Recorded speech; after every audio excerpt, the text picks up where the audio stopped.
अच्छा जी।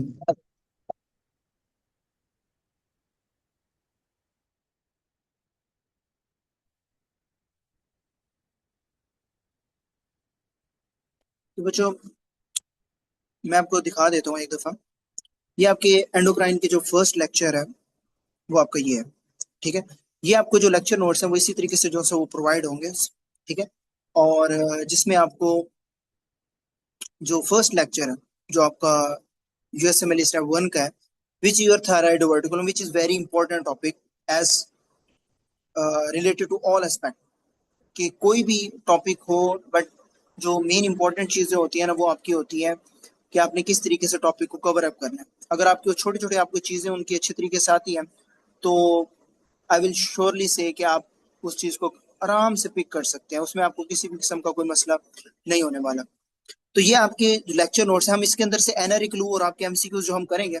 बट हमारी क्योंकि मेन बुक हमारी यूएसएमएल है तो हमने यूएसएमएल से ही जो है वो हमने अपना प्रिपेयर करना है, हमने वहीं से ही अपनी जो स्टडी है वो करनी है। अच्छा बच्चों, सबसे पहले जो वो बात करता है कि आपके एंडोक्राइन का जो फर्स्ट टॉपिक है विच इज थायराइड डाइवर्टिकुलम। बच्चों, थायराइड डाइवर्टिकुलम क्या होता है? थायराइड डाइवर्टिकुलम बेसिकली, बिकॉज मैंने ईएनटी की रोटेशन की है तो हमने बहुत सारे ऐसे पेशेंट्स देखे हैं कि वो जब हमारे पास आते थे तो हमने दो चीजों को देखना होता था। या आपकी जो थायराइड है उसके अंदर, या वो थायराइड डाइवर्टिकुलम डाइवर्टिकुलम सिस्ट हो सकता है, डक्ट सिस्ट हो सकता है। ठीक है ना? या आपका कोई इरेगुलर, या आपकी जो लिंगुअल थायराइड होता है, या आपके सर्विकल जो मास होता है वो है। उन दोनों के अंदर आपने सबसे पहले डिफरेंशिएट करना होता है। तो पहले पहले वो बात करता है कि आपकी जो थायराइड डाइवर्टिकुलम है वो कहाँ से अराइज होती है। यानी कि thyroid diverticulum arises from the floor of primitive pharynx and descend into the neck. यानी कि एम्ब्रियो के अंदर जो आपका थायराइड ग्लैंड होता है वो आपका कहाँ से, कोई आपसे ये पूछ ले कि आपकी जो थायराइड डाइवर्टिकुलम है, थायराइड का बनना कहाँ से स्टार्ट होता है, तो आपने उसे बताना होता है कि ये प्राइमेटिव फेरिंक्स से स्टार्ट होता है। अब इसका क्या मतलब होता है बच्चों? पहले तो आपको पता होना चाहिए कि डाइवर्टिकुलम का मतलब क्या होता है। कोई भी ऐसी चीज, शायद आपने जिंकर डाइवर्टिकुलम पढ़ा हो, थायराइड डाइवर्टिकुलम कहीं पे पढ़ा हो, आपने ट्यूब डाइवर्टिकुलम पढ़ा हो, फास्ट डाइवर्टिकुलम पढ़ा हो, मैकल्स डाइवर्टिकुलम पढ़ा हो। बच्चों, डाइवर्टिकुलम का मतलब होता है कि कोई भी ऐसी पाउच या आउट ग्रोथ जो किसी भी जगह से निकले उसे हम कहते हैं पाउच या आउट ग्रोथ। ठीक है। अब वो कहते हैं कि एस थोराइड डाइवर्टिकुलम यानी कि थोराइड की आउट पोचिंग कहां से? Floor of primitive pharynx. अब प्राइमेटिक फेरिंग्स का जो फ्लोर होता है वहां से आपका थोराइड का बड निकलता है। बड का मतलब क्या होता है? छोटा सा एक आउट ग्रोथ निकलता है कि जिसने बड़े होना है। जो बर्ड होता है जब उसकी ग्रोथ होती है तो उससे क्या होता है कि वो क्या होता है आपका बड़ा हो जाता है। ठीक है ना? वो क्या हो जाता है? मेच्योर हो जाता है। तो अब इस बर्ड ने मेच्योर होना है। ठीक है। तो वो निकल कहां से रहा है? कहां से रहा है? आपके प्राइमेटिव फेरेंक्स से। और प्राइमेटिव फेरेंक्स कहां से होता है? प्राइमेटिव फेरेंक्स वो आपकी जो बेसिकली टंग है, अगर आपने जीआईटी पढ़ी है तो उसके मिड पोर्शन से ऐसे निकल रहा होता है। ठीक है, वो हम नीचे पढ़ते हैं। तो याद रखें कि जो आपकी थोराइड डाइवर्टिकुलम है, थोराइड की आउट पोचिंग है, वो कहां से निकल रही होती है? Floor of primitive pharynx. ठीक है। And descend into the neck, और नीचे नेक की तरफ जो है वो जारी होती है, connected to the tongue of thyroid thyroglossal duct. बच्चों, डक्ट, अभी डक्ट सिस्ट नहीं बना। डक्ट का मुराद ये होता है कि आपने फॉर एग्जांपल किसी रस्सी को पकड़ा हुआ है यहाँ से, और आपने किसी रस्सी को पकड़ा और कोई बंदा आपकी रस्सी पकड़ के जो है वो नीचे की तरफ जो है वो जा रहा है। ऐसे ही वो जो रस्सी होती है, वो जो पॉइंट होता है जिसे हम प्राइमेटिव फेरिंग्स कहते हैं, ठीक है, जिसे हम बेसिकली फोरामेन सीकम कहते हैं, वहां से एक रस्सी नीचे जा रही है और उसी के साथ आपका थोराइड क्या कर रहा है? नीचे की तरफ जा रहा है। कहाँ? नेक की तरफ। ठीक है। तो उसे क्या कहते हैं? थेरोग्लोसल डक्ट। यानी कि उस डक्ट के थ्रू कहाँ जा रही है? नीचे की तरफ जा रही है। तो जब थोराइड जो है वो डिसेंड कर रहा होता है और टंग की जो बेस है उसके थ्रू, डक्ट के थ्रू आपकी कनेक्टेड रहता है, यानी कि उसको पकड़ के रहता है, उसे हम कहते हैं thyroglossal duct, which normally disappear but may persist as a cyst. अब वो सम टाइम क्या होती है, जो नॉर्मली हमारे जैसे हम, मैं हूं, आप लोग हैं, नॉर्मली जो है वो आपकी जो डक्ट है वो आपकी डिसअपीयर हो जाती है। ठीक है। जब डेवलपमेंट आपकी कंप्लीट हो जाती है तो वो ऑटोमेटिकली क्या हो जाती है? डिसअपीयर हो जाती है, वो नहीं रहती है हमारी बॉडी के अंदर। लेकिन वो कहता है अगर वो परसिस्ट करे तो वो आपकी दो चीजें हो सकती हैं। यही पॉइंट आपने याद रखना है कि अगर थायराइड वर्टिकुलम नहीं है यानी कि थॉराइड की डिवर्टिकुलम डेवलपमेंट हो गई है और अब वो मैच्योर भी हो गया है, डिसेंड भी हो गया है, बन भी गया है, लेकिन वो जो डक्ट थी वो अभी तक परसिस्ट है, वो रस्सी अभी भी वहीं की वहीं है। तो उससे बच्चों दो चीजें होती हैं, एक आपकी थायरोग्लोसल डक्ट सिस्ट और दूसरी आपकी पैरामिडल लोब ऑफ थायराइड। ये दोनों चीजें बच्चों लिख लें, ये दो चीजें सबसे इंपॉर्टेंट है। एक होती है थायरोग्लोसल डक्ट सिस्ट के उस सिस्ट में, यानी कि जो मिड लाइक जो स्वेलिंग होती है, जो हायर्ड बोन की क्या होती है आपकी नेयर होती है। अगर कोई आपसे ये पूछे कि आपकी थायरोग्लोसल डक्ट सिस्ट क्या होती है, मोस्टली बच्चों को जो सा वो ये नहीं पता होता है कि वो आपकी कहाँ होती है, आपकी हायर्ड बोन की जो सा वो सामने आपकी बिल्कुल करीब होती है। ठीक है। और पैरामिडल लोब जो सा तो वो क्या होता है आपका थायराइड ग्लैंड का एक एक्स्ट्रा यानी कि एक सुपीरियर एक्सटेंशन होती है जो डक्ट की रेमिनेंट से रिलेटेड होता है। बस इसको इतना ज्यादा याद करने की जरूरत नहीं है। बट कोई आपसे अगर ये पूछे कि थायरोग्लोसल डक्ट सिस्ट कहाँ पे होती है, तो आपने बताना है near to the hyoid bone. अब वो बात करता है कि foramen caecum is normal remnant of thyroglossal duct, यानी कि जो फोरामेन सीकम है, अब देखिए फॉर एग्जाम्पल ये आपकी टंग है, ये आपकी जुबान है। जुबान का ये जो पोर्शन होता है, एक तो होता है एंटीरियर 2/3 और एक होता है आपका पोस्टीरियर 1/3। ठीक है। अब मोस्टली आपका जो पोर्शन होता है वो आपका जो एंटीरियर होता है वो आपका ज्यादा डिप हो कर रहा होता है। अब मिड के अंदर से ना यहाँ से वो डक निकल रही होती है और नीचे की तरफ जो है वो आपकी जा रही होती है। ठीक है। अब वो नीचे की तरफ जा रही है। अब फोरामेन सीकम टंग की किस जगह पे होता है, आपके डॉर्सम या बेस के ऊपर एक छोटा सा पिट होता है। क्या होता है बच्चों, छोटा सा पिट। पिट क्या कहते हैं, खड्डे को, खड्डा सा होता है। ठीक है। जहां से आपका यहाँ से थोराइड निकलता है और नीचे की तरफ ऐसे चला जाता है और बाद में ये चीज ये पूरा स्ट्रक्चर आपका डिसअपेयर हो जाता है। लेकिन अगर डिसअपेयर ना हो तो उसे हम क्या कहते हैं, डक्ट सिस्ट। ठीक है। अब ये जो सा पोर्शन है ना, ये पिट छोटा सा ये जो सा है, ठीक है, तो वो आपका क्या होता है, फोरामेन सीकम। क्या होता है आपका, फोरामेन सीकम होता है, जो कहां पे होता है, टंग की बेस के ऊपर होता है। अब देखिए वो कहता है most of most common ectopic thyroid tissues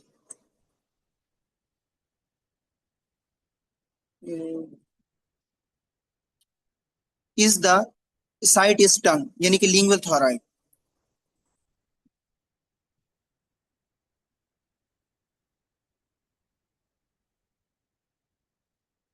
जी बच्चे नोट्स तो मिलेंगे, ऑफ कोर्स नोट्स मिलेंगे। अच्छा, वो यहाँ पे वो क्या कहते हैं कि most common ectopic thyroid tissue site is tongue. ठीक है।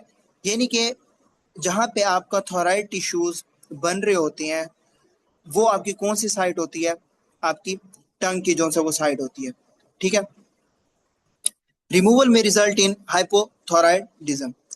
अब इसके रिमूवल से जो सब आपको क्या होता है, यानी कि उसके, मैं एक मिनट क्लास का लिंक सेंड कर दूं। अच्छा, वो कहता है most common ectopic thyroid tissue is the tongue या लिंगुअल थॉराइड। यानी कि वो कहता है कि आपकी थॉराइड जब डिसेंड ना करे तो उसकी इनकम्प्लीट अगर डिसेंड ना हो, यानी कि वो नीचे की तरफ जो सा वो ना जाए, तो वो उसकी तरफ से जो आपका थॉराइड टिश्यू होता है वो आपके टंग के बेस को, अच्छा ये वाला पेशेंट मैंने देखा हुआ है, इसकी पिक्चर मुझे याद करवाना, मैं आपको भेजूंगा। अच्छा, ये जब पेशेंट आपके पास प्रेजेंट होता है ना, आपको नेक के अंदर कुछ भी नजर नहीं आ रहा होता, कुछ भी। आप कहते हैं यार ये भी ठीक है, इसको फिर भी थॉराइड वाले इश्यूज आ रहे हैं, हाइपोथॉराइड वाले, तो मसला क्या हो सकता है। बच्चों मसला ये होता है कि जब आप इसका मुंह ओपन करवाते हैं तो सामने की तरफ आपको एक उभार सा नजर आ रहा होता है। यानी उभार से क्या मुराद होता है, एक आउटपोस्ट सी जो सी नजर आ रही होती है, आपको लगता है यार ये कौन सी प्रेजेंटेशन है। अब वो प्रेजेंटेशन क्या होती है लिंगुअल थोराइड के अंदर, कि जब भी आपके पास लिंगुअल थोराइड का पेशेंट प्रेजेंट करेगा बच्चों, वो आपके पास किस तरह प्रेजेंट करेगा, डिस्फेजिया। अब आप कंफ्यूज होंगे यार डिस्फेजिया कैसे हो सकता है। यानी कि पहले पहले आपने उससे पूछा कि आपको मसला क्या आ रहा है, तो वो अगर जी मुझे खाने पीने में मसला है, आप समझेंगे शायद कोई शायद अपर जेई का कोई मसला है, शायद स्विंक्टर का कोई मसला है, शायद अक्लेजिया का कोई मसला है। नेक्स्ट वो कहेगा सर मुझे एयर वे ऑब्स्ट्रक्शन भी है। क्या है, एयर वे ऑब्स्ट्रक्शन भी है सर, मुझे सांस लेने में भी मसला आ रहा है। अच्छा जी, इसके अलावा वो कहेगा सर मुझे जो सर ना मेरा पहले वजन इतना था लेकिन अब मेरा वजन क्या हो गया, बढ़ गया। ये तीन प्रेजेंटेशन से आपको क्या कर देंगे, कंफ्यूज कर देंगे। लेकिन फिर जब आप कहेंगे जरा अपना जरा मुंह ओपन करें, तो जब वो मुंह ओपन करेगा तो आपको टंग की बेस के ऊपर एक मास नजर आएगा। क्या नजर आएगा, यहाँ पे एक पोस्टीरियर साइड पे एक पड़ा हुआ मांस नजर आएगा। उस मांस को लिंगुअल थोराइड कहते हैं, जो को उभार होता है, जो बच्चे को या पेशेंट को खाने पीने में, सांस लेने में मसला हो रहा होता है।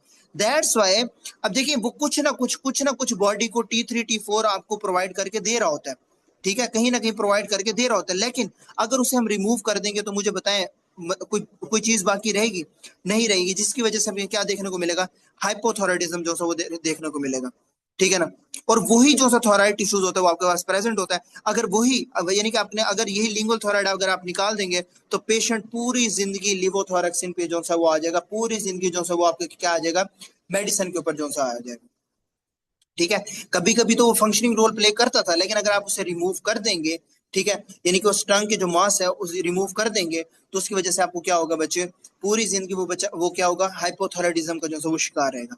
नेक्स्ट वो कहता है thyroglossal duct cyst present as an interior midline neck mass that moves with the swelling और प्रोट्रूजन ऑफ टंग। ये हमने ईएनटी की रोटेशन के अंदर 1000 दफा ये पेशेंट हमने देखे हैं कि थायराइड जो ग्लोसल डक्ट सिस्ट है वो जब भी पेशेंट आपके पास आएगा आप उसको क्या कहेंगे कि आप अपनी जरा जुबान निकालें, वो जुबान निकालेगा तो आपको मूवमेंट शो होगी आपकी तरफ। जब आप उसे कहेंगे कि अपना जो थूक है या पानी है उसको निकले, तो उसे जब निकलेगा तो उस टाइम पे आपको जो वो मास है उसकी मूवमेंट मिड लाइन के, ओनली मिड लाइन दरमियान के अंदर, ऐसे अगर फेस है तो दरमियान के अंदर जो है वो आपको उसकी मूवमेंट अप एंड डाउन की नजर आएगी, इसके अलावा कहीं पे नजर नहीं आएगी, ठीक है।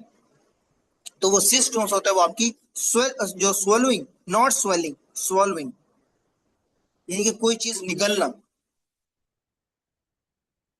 swallowing, ठीक है। तो उसके अंदर जो सा वो जब जा रहा होता है तो वो आपकी क्या कर रही होती है, मूव कर रही होती है, ठीक है। और टंग के बाहर निकलने पे भी क्या हो रही होती है, मूव कर रही होती है। नेक्स्ट वो कहते हैं वर्सेस persistent cervical sinus, ये मैं बात कर रहा था, leads to pharyngeal cleft cyst in lateral neck। ये जो चीज होती है ना, ये कंपैरिजन कर रही होती है कि आपका थायराइड ग्लोसल डक्ट सिस्ट जो आपका मिड लाइन होता है और वर्सेस आपका परसिस्टेंट सर्वाइकल साइनस, और परसिस्टेंट जिसे हम ब्रैकियल या फ्रेंजियल क्लेफ्ट सिस्ट भी कहते हैं, ये आपका कहाँ पे पड़ा होता है बच्चों, लेटरल नेक के ऊपर, ये साइड साइड वाली नेक जहाँ पे आपका बाजू है, इस साइड पे अगर आपका मांस पड़ा होता है, तो अगर जो मांस है वो लेटरल नेक पे हो तो उसकी उसमें क्या होता है बच्चों, आपकी टंग की जो प्रोट्रूजन है, जब आप जुबान बाहर निकालते हैं या कोई चीज निकलते हैं, उसमें आपकी किसी भी किस्म की मूवमेंट आपको देखने को नहीं मिलती, ठीक है बच्चों। So there is a difference, मैं आपको डिफरेंस बता देता हूँ, there is a difference between both, यही दोनों चीजें इंपॉर्टेंट है। एक थायरोग्लोसल डक्ट सिस्ट, एक दूसरा क्या है, ब्रैकियल क्लेफ्ट सिस्ट, ये दोनों पॉइंट है। अब इसकी जो लोकेशन है वो आपकी क्या है बच्चों, मिड लाइन एंटीरियर नेक, यानी कि दरमियान में, ठीक है। और इसकी कहाँ है आपकी, लेटरल नेक। इसकी मूवमेंट क्या है बच्चों, स्वॉल्विंग, यानी कि जब आप कुछ निकलते हैं, या टंग प्रोट्रूजन, यानी कि जब आप जुबान को बाहर निकालते हैं, और यहाँ पे आपको किसी भी किस्म की कोई फाइंडिंग्स नहीं मिलती जुबान के बाहर निकालने पे या स्वॉल्विंग पे। इसकी एम्ब्रियोलॉजिकल स्ट्रक्चर क्या आपका क्या बनेगा, थायरोग्लोसल डक्ट रेमिनेंट, यानी कि वो बच्चा कुचा जो सा रह जाता है। और इसके अंदर इसकी जो ब्रैकल सिस्ट है, इसकी एम्ब्रियोलॉजी क्या होती है आपकी, फ्रेंजियल क्लेफ्ट या सर्वाइकल साइनस रेमिनेंट, ठीक है। जब हम ये एम्ब्रियो न्यूरो के अंदर बेसिकली पढ़ेंगे ना तब आपको समझ में आएगी। नेक्स्ट वो बात करता है कि आपके दो किस्म के सेल्स हैं, एक थोराइड और एक पैराफोलिकुलर। बच्चों जो थोराइड फोलिकुलर सेल्स होते हैं वो ड्राइव्ड होते हैं फ्रॉम द एंडोडर्म, ठीक है। यानी कि जो फोलिकुलर सेल्स होते हैं, थोराइड फोलिकुलर सेल्स होते हैं, वो आपके हार्मोन्स को प्रोड्यूस कर रहे होते हैं, कौन से बच्चे, T3 T4 और थायरोग्लोबुलिन। अगर कोई आपसे ये पूछे कि थोराइड हार्मोन का ओरिजिन क्या है, थोराइड हार्मोन प्रोड्यूसिंग सेल का ओरिजिन क्या है बच्चों, कहां से बन रहे होते हैं बच्चों, तो वो आपका एंडोडर्म है। प्लीज हाईलाइट दिस पॉइंट कि what is the origin of, बेशक ये लिख लें, what is the origin of thyroid hormone producing cell, what is the origin, तो आपने बताना है एंडोडर्म, ठीक है। तो एंडोडर्मल जो थिकनिंग है वहां से आपका जो प्राइमेटिक जो फेरिंग्स है या जो प्राइमेटिक फेरिंग्स फ्लोर है वहां से निकलते हैं और आपके क्या बना रहे होते हैं, थोराइड फोलिकुलर सेल्स। फिर वो कहते हैं parafollicular cells arise from the fourth pharyngeal pouch, जो पैराफोलिकुलर सेल्स होते हैं, जिसे हम एक और नाम भी देते हैं बच्चों, उसे हम कहते हैं सी सेल्स। क्या कहते हैं बच्चों उसको? सी सेल्स। ठीक है। तो फोर्थ फ्रिंजियल पाउच से क्या होता है, आपका रिलेटेड स्ट्रक्चर होता है, यहाँ पे लिख ले फोर्थ फ्रिंजियल पाउच, इसको हाईलाइट करना। और सी सेल का काम क्या होता है बच्चे? बच्चों सी सेल का काम होता है आपके कैल्सिटोनिन को रिलीज करवाना। हम आगे जाके इसको डिटेल में पढ़ेंगे, क्योंकि कैल्सिटोनिन एक वाहिद ऐसा स्ट्रक्चर है जो सी सेल से निकल रहा होता है, जो आपकी बॉडी के अंदर जो ऑस्टियोक्लास्ट, क्लास्ट का मतलब क्या है, काटना, बोन को काटना, उसकी जो एक्टिविटी है उसको कम कर देता है। और जैसे पैराथायराइड हार्मोन आपका कैल्शियम को बोन से ब्लड में लेके आता है, ये वही कैल्सिटोनिन आपका कैल्शियम को ब्लड से उठा के बोन को प्रोवाइड कर देता है। ठीक है, तो याद रखें। और एक और चीज याद रखें, अगर पैराफ्लोरिकुलर सेल्स या आपके सी सेल्स का ट्यूमर हो जाए, तो सबसे इंपॉर्टेंट, कई बार एनआरई के अंदर ये क्वेश्चन आ चुका है बच्चों, वो आपका रिलेट होता है आपका मेडुलरी थॉराइड कार्सिनोमा। आगे हम पढ़ेंगे, लेकिन आपको ये पॉइंट आना चाहिए, मेडुलरी थॉराइड कार्सिनोमा। बेशक लिख लें इसके आगे, इसके आगे ऐसे करके लिख लें बेशक, कि एक तो ये आपका कहां से निकल रहा होता है, सी सेल से। कहां से निकल रहा होता है? सी सेल से। और सी सेल से निकल रहा है तो क्या हो सकता है, मेडुलरी थॉराइड कार्सिनोमा। ठीक है। और मेडुलरी थॉराइड कार्सिनोमा क्या रिलीज करवा रहा होता है आपका? Calcitonin, calcitonin plus amyloid stroma. ये एमोलॉइड स्ट्रोमा का कई बार क्वेश्चन आ चुका है, लेकिन बच्चे इग्नोर करते हैं। ठीक है, फिजियोलॉजिकली रिलेटेड आता है कि मेडुलरी कार्सिनोमा के अंदर कौन सी चीज जो है वो ज्यादा प्रोड्यूस हो रही है, तो कैल्सिटोनिन और एमोलॉइड स्ट्रोमा। ठीक है, बाकी हम जो है वो मेडुलरी स्ट्रोमा को आगे जाके जो है वो अच्छे से पढ़ेंगे। बच्चों एक दफा ये इमेज देख लें, फिर हम एनर्जी क्लूज और इसके एमसीक्यूज पढ़ते हैं। देखिए बच्चे गौर से देखें, ये आपका क्या है बच्चों, फोरामेन सीकम। अब ये आपकी क्या है, फॉर एग्जांपल ये आपकी क्या है, टंग। अब यहाँ पोस्टीरियर पार्ट पे ये आपका पड़ा है। अब टंग की बेस के ऊपर आपका जो थोराइड है वो आपका क्या कर रहा है बच्चों, डिसेंड कर रहा है नीचे की तरफ। अब इसके साथ आपका क्या अटैच है, थोराइड अटैच है, ऐसी है ना। ठीक है। अब ये देखें, ये आपकी क्या है, ये ये आपकी हाइड बॉन्ड है, तो इसकी क्या है, आपकी बिल्कुल क्लोज है। ठीक है। और आपका मूव कहां पे कर रहा है, सेंट्रली। और ये आपका क्या है, थोराइड ग्लैंड। तो इसीलिए ये देखें, ये मेन अगर वो परसिस्ट रहता है तो हम इसको क्या कहते हैं बच्चों, थायरोग्लोसल डक्ट। क्या कहते हैं, क्या कहते हैं बच्चों, थायरोग्लोसल डक्ट कहते हैं। ठीक है। अब एक दफा हम इसके जो एमसीक्यूज है वो एक दफा पढ़ते हैं, कि वो यहाँ पे एनआरई क्लोज में वो क्या कहते हैं बच्चों। बच्चों वो कहता है कि mid line anterior neck mass plus move with the टंग क्या बनता है बच्चों, थायरोग्लोसल डक्ट सिस्ट। अगर वो बात करें लेटरल नेक मास, क्या है, लेटरल नेक मास, तो वो आपका क्या बनता है, branchial cleft cyst. Lateral neck mass, not anterior. Foramen caecum is the embryological state point of the thyroid descent, यानी कि थोराइड को नीचे जाने में कौन हेल्प कर रहा होता है, फोरामेन, वो सीकम जो पॉइंट होता है, यानी कि वो पॉइंट शो कर देता है। फोरामेन सीकम जो आपकी पिट होती है वो शो करती है कि यार इस जगह से आपकी जो थोराइड है वो नीचे की तरफ जो है वो जा रही थी। लिंगुअल थोराइड रिमूवल में काज हाइपोथोराइडिज्म। अगर आप उस मास को हटा देंगे तो बच्चों उसके उसके जरिए आपको क्या होगा, आपको कुछ भी, आपकी जो बॉडी है वो हाइपोथोराइडिज्म पे आ जाएगी, उसके अलावा कुछ नहीं मिलेगा। एनआरई में आपने बताना है जो ट्रैप्स आ जाते हैं, कि do not label every neck cyst as a branchial cleft cyst, क्योंकि ब्रैकियल जो लीजन्स होते हैं वो आपके क्या होते हैं बच्चों, लेटरल होते हैं। Movement with the tongue protrusion is more specific than the swelling. Ectopic thyroid में be the only thyroid tissue, क्योंकि एक्टोपिक थोराइड में आपका जो है वो आपका सिर्फ थोराइड टिश्यूज होता है। अगर आप इसको भी रिमूव कर देंगे एक्टोपिक थोराइड को, तो आपकी बॉडी क्या आ जाएगी, हाइपोथोराइडिज्म।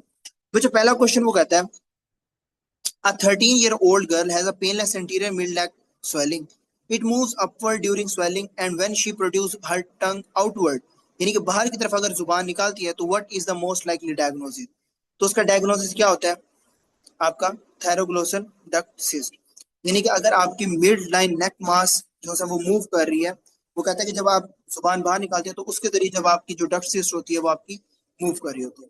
नेक्स्ट क्वेश्चन वो कहता है, a patient has a thyroid tissue at the base of the tongue and has no normal thyroid gland on a skin. What complication may occur if the tissue is removed? अगर उस lingual थॉराइड के ऊपर जो हमने पढ़ा था, lingual थॉराइड, अगर हम उसे रिमूव कर दें तो उससे क्या होगा कि आपकी बॉडी जो है वो आपकी हाइपोथायराइडिज्म स्टेट के अंदर जो है वो आ जाएगी, और आपकी बॉडी जो है वो ऑल ओवर क्या रहेगी बच्चों, आपकी जो हाइपोथायराइडिज्म की स्टेट है उसके अंदर जो है वो आपकी रहेगी। ठीक है, so this is of it for the thyroid embryology का जो पार्ट है आपका मेन थायराइड डेवलपमेंट। ठीक है, ये क्लियर हो गया। नेक्स्ट कंटिन्यू करें।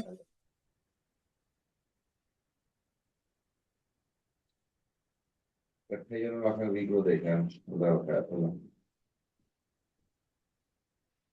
e in dia non faccio non quella lì. Next बात करते हैं बच्चों Sì. आपकी एनाटॉमी की। एनाटॉमी में वो पहले पहले क्या बात करता है, पेट्यूटरी ग्लैंड। अब इसके अंदर वो बात करता है कि आपकी जो पेट्यूटरी ग्लैंड है। अच्छा, एक और चीज, अगर आप यूल्ड की तैयारी कर रहे हैं ना, या अगर आप उसे पढ़ना चाहते हैं, तो उसके अंदर एक एग्जाम होता है NBME का। तो उसके कुछ पॉइंट्स हैं, वो मैं आपको जो है वो ग्रुप के अंदर फॉरवर्ड कर दूंगा, वो भी एक दफा देख लीजिएगा, not related to the NRE। तो बच्चों पेट्यूटरी ग्लैंड के अंदर क्या होता है, पेट्यूटरी ग्लैंड आपकी जो ब्रेन है उसके कहाँ पे होता है, आपकी बेस। बेस के ऊपर आपकी जो है वो आपका स्मॉल एंडोक्राइन ग्लैंड होता है, जो आपके मल्टीपल जो एंडोक्राइन हार्मोन्स है वो आपके क्या कर रहे होते हैं, रिलीज कर रहे होते हैं।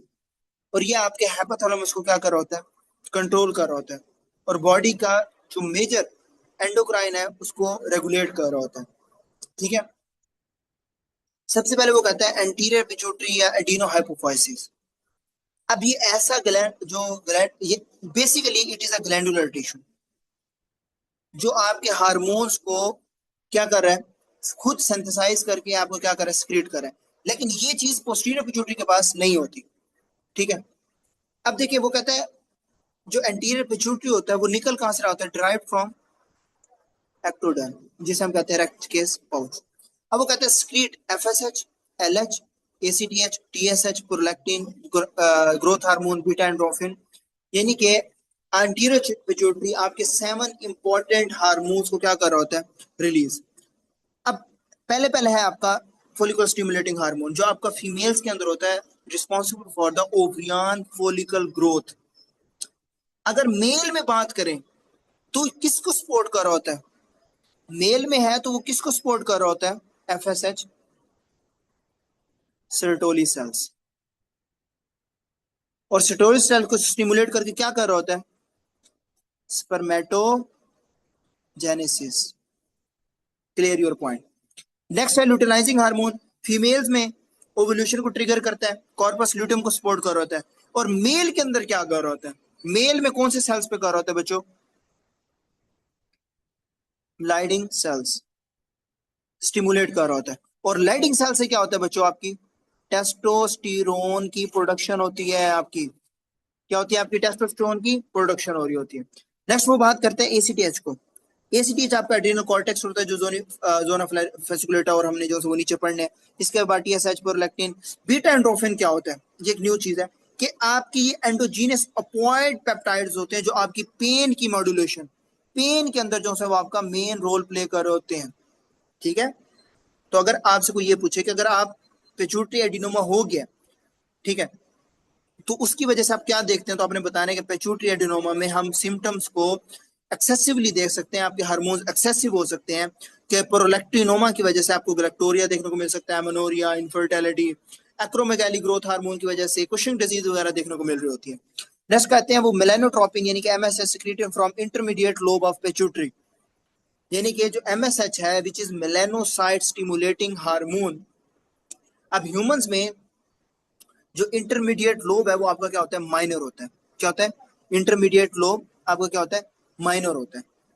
लेकिन MSH जो है वो आपका क्या होता है, POMC, प्रो ओपियोमेलेनोकॉर्टिन डेरिवेटिव से जो है वो रिलेट कर रहा होता है। ठीक है, इससे भी जो है वो बन रहा होता है।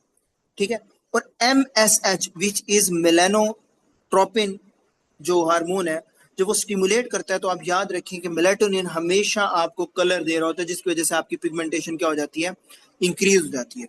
ठीक है, ये हम आगे जो है वो इस पॉइंट को क्लेरिफाई करते हैं। वो कहते हैं ड्राइव फ्रॉम ओरल एक्टोडर्म, ये रथ की स्पाउस, यानी कि एंटीरियर एंटीरियर पिट्यूटरी आपका रथ ओरल एक्टोडर्म से निकल रहा होता है, ये रथ के पाउच। जो रेथ की स्पाउच है वो आपका माउथ या ओरल कैविटी, ये आपका मुंह है ना ऊपर वाला, उसकी जो छत है यानी कि रूफ है, उसके बिल्कुल अपर जो है उसकी जो पोचिंग है ना वो हो रही होती है, आउट पोचिंग जो है वो हो रही होती है। ठीक है, यानी कि जो आपका एंटीरियर पिट्यूटरी है और पोस्टीरियर पिट्यूटरी है उसका एम्ब्रियोलॉजिकल डिफरेंस यही है कि एंटीरियर पिट्यूटरी आपका रेथ के स्पॉच में और होता है एक्टोडर्म में, और पोस्टीरियर आपका न्यूरो एक्टोडर्म में। अब एक याद रखें एक पॉइंट कि एक फेरेंजियोमा के अंदर कैरिनियो फेरेंजियोमा के अंदर फ्रिंजियोमा के अंदर जो रेथ के स्पॉच है उसका रेमिनेंट से जो है वो आपका क्या हो रहा है, अराइज हो रहा है। और टिपिकली किसके अंदर होता है, बच्चों के अंदर, चाइल्ड के अंदर। और किसकी वजह से होता है, सुपरा सेलर मास। सुपर सेलर मास, या आपके क्या मसला हो रहा है, विजुअल प्रॉब्लम्स देखने को मिल रही होती हैं, या पेच्यूटरी डिसफंक्शन।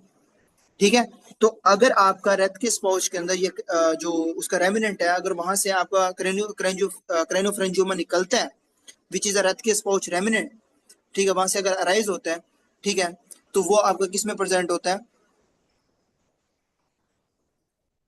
किस में प्रेजेंट होता है बच्चों, आपका चाइल्ड में सुप्रासेलुलर मास के थ्रू विजुअल प्रॉब्लम्स काज करते हैं या पिट्यूटरी डिसफंक्शन।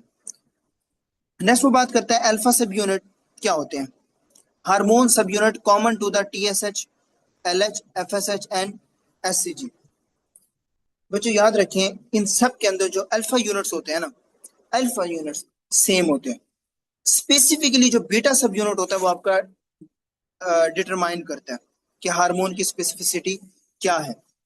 ठीक है, अब देखिए अल्फा यूनिट कॉमन है, बीटा सब यूनिट जो है वो हार्मोन को आइडेंटिफाई करते जो है वो डिसाइड करते हैं। ठीक है ना, यानी कि फॉर एग्जांपल एससीजी है, वो प्रेगनेंसी के अंदर जो एलएच के रिसेप्टर्स है उनको एक्टिवेट कर सकता है। बट बीटा जो एचसीजी है और एलएच है वो आपके जो है वो आपके क्या होते हैं, स्ट्रक्चरली सिमिलर होते हैं। तो प्रेगनेंसी टेस्ट के अंदर आप क्या करते हैं, एचसीजी को जो है वो क्या कर रहे होते हैं, डिटेक्ट कर रहे होते हैं। क्यों, आपकी जो एचसीजी है वो आपके कॉर्पस जो ल्यूटियम है उसको मेंटेन कर रहा होता है बाय एलएच लाइक एक्टिविटी। ठीक है, ये काम किसका होता है, अल्फा सब यूनिट। बीटा सब यूनिट क्या होते हैं, बीटा सब यूनिट वो होते हैं जो आपके डिटरमाइन कर रहे होते हैं हार्मोन की स्पेसिफिसिटी को। क्या कर रहे होते हैं, हार्मोन की स्पेसिफिसिटी, यानी कि ये डिसाइड करते हैं कि किस हार्मोन ने किस जगह पे जाके क्या टारगेट करना है। डिटरमाइन हार्मोन यानी कि अल्फा सब यूनिट तो सारों के अंदर है, ठीक है, ये कॉमन है। ठीक है, ये कॉमन है कि यार इसका ये काम है, लेकिन बीटा सब यूनिट ने डिसाइड करना है कि ये वाला हार्मोन है इसने किस जगह पे जाके क्या करना है। फॉर एग्जांपल आपका थॉराइड स्टिमुलेटिंग हार्मोन है, अब इसने कहां पे जाके टारगेट करना है, थॉराइड ग्लैंड के ऊपर टारगेट करना है, तो ये कौन डिसाइड करेगा, बीटा सब यूनिट। आपका एलएच है, एलएच बीटा है, जिसने कहां पे जाके टारगेट करना है, गुनेड्स के ऊपर, कौन डिसाइड करेगा, बीटा सब यूनिट। एफएसएच है, उसने कहां पे करना है, गुनेड्स के ऊपर, कौन करेगा, आपका बीटा सब यूनिट। एससीजी बीटा कौन डिसाइड करेगा, आपका बीटा। किसका मार्कर है, प्रेगनेंसी मार्कर है। ठीक है, तो इसलिए जो आपको डिसाइड कर रहा होता है जो वो आपका क्या होता है, बीटा सब यूनिट होता है। अच्छा, इसका एक निमोनिक है फ्लैट पिक के नाम से, इससे जो सब आपने याद करना है। ठीक है, कि एंटीरियर पिट्यूटरी के हार्मोन जो सब आपके कौन कौन से हो रहे होते हैं। अच्छा जी, नेक्स्ट वो बात करता है कि आपकी जो एंटीरियर पिट्यूटरी है, अगर फॉर एग्जांपल अगर आपको परलेक्टिनोमा हो जाता है, जो पेशेंट है उसको पिट्यूटरी जो है वो एंटीरियर पिट्यूटरी का जो मसला है यानी परलेक्टिनोमा हो गया है, तो उसकी प्रेजेंटेशन क्या हो सकती है, आपको एक्रोमेगाली की जो प्रेजेंटेशन है वो क्या हो सकती है, यानी कि अगर आपको एंटीरियर पिट्यूटरी के अंदर कोई मसला आ गया, फॉर एग्जांपल प्रोलैक्टिनोमा यानी प्रोलैक्टिन ज्यादा हो गया तो उसकी वजह से एमेनोरिया गलेक्टोरिया वगैरह देखने को मिल गया। ठीक है, एक्रोमेगाली है, कुशन डिजीज है, मतलब अकॉर्डिंग टू द हार्मोन्स आपको क्या देखने को मिलेंगी, चीजें जो है वो देखने को मिलेंगी। बाकी वो बात करता है pro opiomelanocortin derivative beta endorphin, pain, जो पेन मॉड्यूलेटर्स होते हैं, एसीटीएच प्लस एमएसएच। एक बात याद रख लें, जहां पे आपको एसीटीएच ज्यादा मिला, आंखें बंद करके वहां पे एडिसन डिजीज लगा देना, जहां पे आपको हाइपर पिगमेंटेशन देखने को मिल रही होती है। ये क्लासिकल क्लू है इन दोनों का। अगर एसीटीएच ज्यादा है ना तो याद रखिए आपका एमएसएच भी ज्यादा होगा। ठीक है, अगर एसीटीएच नहीं है ना तो आपका एमएसएच भी नहीं होगा। ठीक है ना, इस पॉइंट को क्या करना है आपने, याद रखना है। नेक्स्ट वो बात करता है पोस्टीरियर पिट्यूटरी की। पोस्टीरियर पिट्यूटरी में वो कहता है स्टोर्स एंड रिलीज वैसोप्रेसिन या एंटीडायरेटिक हार्मोन और एडीएच। याद रखें आपके पोस्टीरियर पिट्यूटरी जो होता है, जिसे हम न्यूरो एपोफाइसिस भी कहते हैं, इसके अंदर सिर्फ हार्मोन को स्टोर और रिलीज करने की सलाहियत होती है as compare to the anterior pituitary. इसके अंदर हार्मोन्स को बनाने की सलाहियत नहीं होती। बनते कहाँ पे हैं? हाइपोथैलेमस। हार्मोन्स इनको लिफ्ट नहीं करवाते और वहां से आपके पोस्टीरियर पिट्यूटरी में ट्रेवल करते हैं और जब आपकी बॉडी को नीड होती है तो आपके ब्लड के अंदर रिलीज हो जाते हैं, सिंपल। अब वो बात करते हैं कि एडीएच भी रिलीज हो रहा है तो, और एंटीडायरेटिक हार्मोन भी रिलीज हो रहा है और ऑक्सीटोसिन भी हो रहा है रिलीज, दो चीजें रिलीज हो रही होती हैं। अब एडीएच जो होता है वो आपका कहाँ पे होता है बच्चों? कलेक्टिंग डक्ट पे, जो वाटर की रिजॉर्प्शन को क्या करा रहता है? इंक्रीज। और होता कहाँ पे? आपकी V2 के ऊपर। ये याद रखना। V1 के ऊपर क्या करवा रहा होता है? वैसो कंस्ट्रिक्शन करवा रहा होता है। और होता कहाँ पे है? वेसल्स के ऊपर। ठीक है, हम एडीएच को आगे डिटेल में पढ़ेंगे। ऑक्सीटोसिन का काम क्या होता है बच्चों? यूट्राइन की कॉन्ट्रैक्शन करवाना या मिल्क की इजैकुलेशन करवाना। क्या करवाना बच्चों? यूट्राइन की कॉन्ट्रैक्शन प्लस मिल्क की इजैकुलेशन, ये दोनों चीजें याद रखिए। तो याद रखें कि जब भी आपकी जो ब्रेस्ट फीडिंग होती है, आप सक कर रहे होते हैं, बच्चा सक कर रहा होता है, उससे क्या होता है? आपका ऑक्सीटोसिन आपका रिलीज होता है और उसकी वजह से आपकी मिल्क की क्या हो रही होती है बच्चों? इजैकुलेशन हो रही होती है। आपका जो मिल्क है वो आपका बाहर निकल रहा होता है। ठीक है, both made in hypothalamus supra optic and paraventricular nuclei, very important point. ADH और ऑक्सीटोसिन हाइपोथैलेमस के जो न्यूक्लियाई होते हैं उसके अंदर सिंथेसाइज होते हैं और वो कौन से न्यूक्लियाई होते हैं? आपके सुप्रा ऑप्टिक न्यूक्लियस। और सुप्रा ऑप्टिक न्यूक्लियस किसके अंदर प्रेजेंट होता है मोस्टली? एडीएच। ये लिख लेना, ये इंपॉर्टेंट पॉइंट होता है कि एडीएच कहां से निकल रहा होता है। And paraventricular nuclei, paraventricular nuclei में आपको क्या होता है? ऑक्सीटोसिन। ये इंपॉर्टेंट क्लू है। ठीक है, सुपर ऑप्टिक क्या होता है? एडीएच और पैरावेंट्रिकुलर ऑक्सीटोसिन।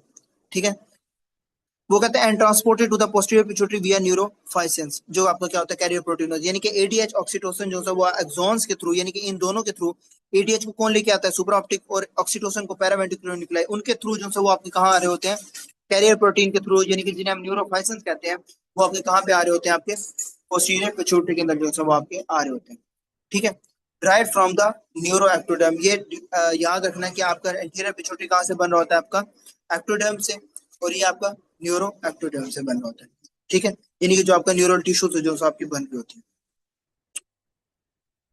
बाकी पोस्टीरियर पिट्यूटरी में आपको एडीएच का मसला आ रहा होता है, विच इज जो आपकी मोस्ट कॉमनली जो डिजीज होती है वो आपकी कौन सी होती है? Central diabetes insipidus. ठीक है, जो आपकी क्या शो कर रही होती है कि इसके अंदर आपका जो एडीएच है वो आपका कम बन रहा होता है सेंट्रल के अंदर।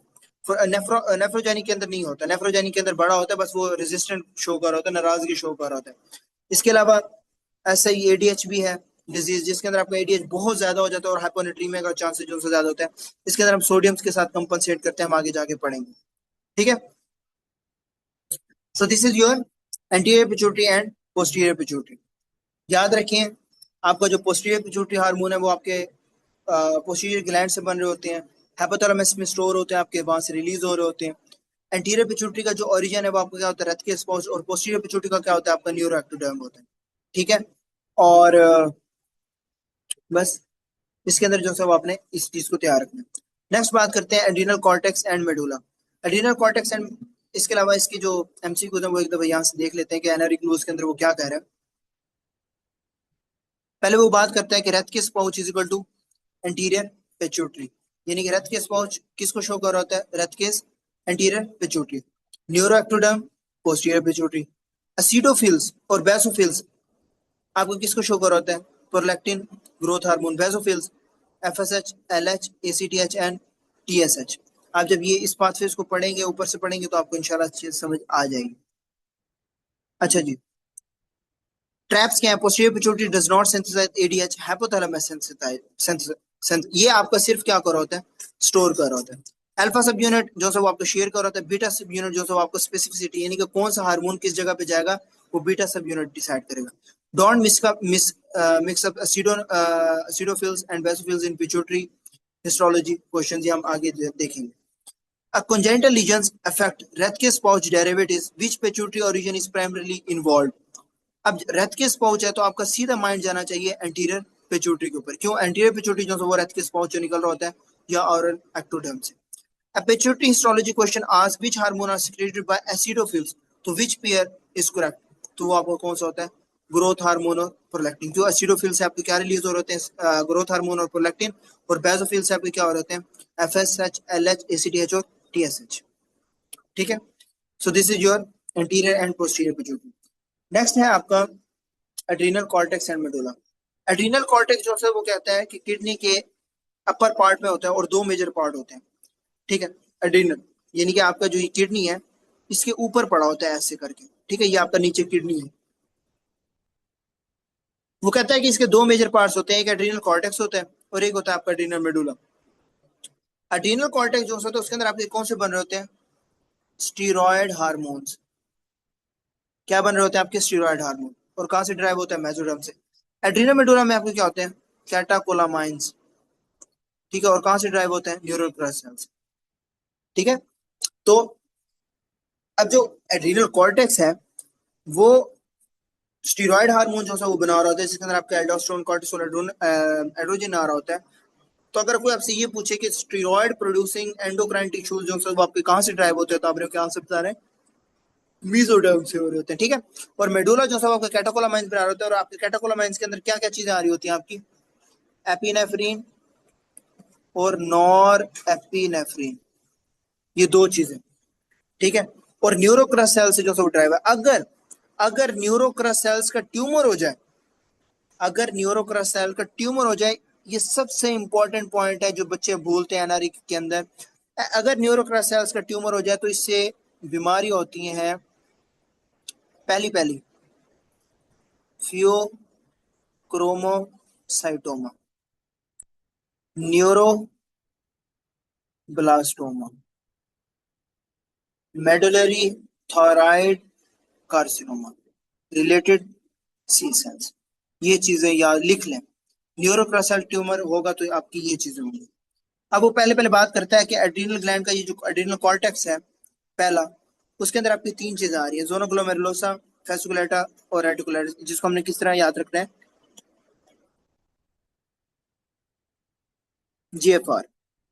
तो जोना ग्लोमेरुलोसा जो है वो आपके रेगुलेट कौन कर रहा होता है? एंजियोटेंसिन 2. अब प्राइमरली जो आपका रास सिस्टम होता है उससे रेगुलेट होता है. यानी कि फॉर एग्जांपल अगर आपका लो ब्लड प्रेशर है, आपका ब्लड प्रेशर क्या है? लो है. तो उसकी वजह से जो आपके रीनल परफ्यूजन है, यानी कि आपके किडनी ने डिटेक्ट किया कि हमारी बॉडी के अंदर जो ब्लड प्रेशर है वो आपका कम आ रहा है. उसकी वजह से आपका जो रीनन है वो आपको क्या होता है?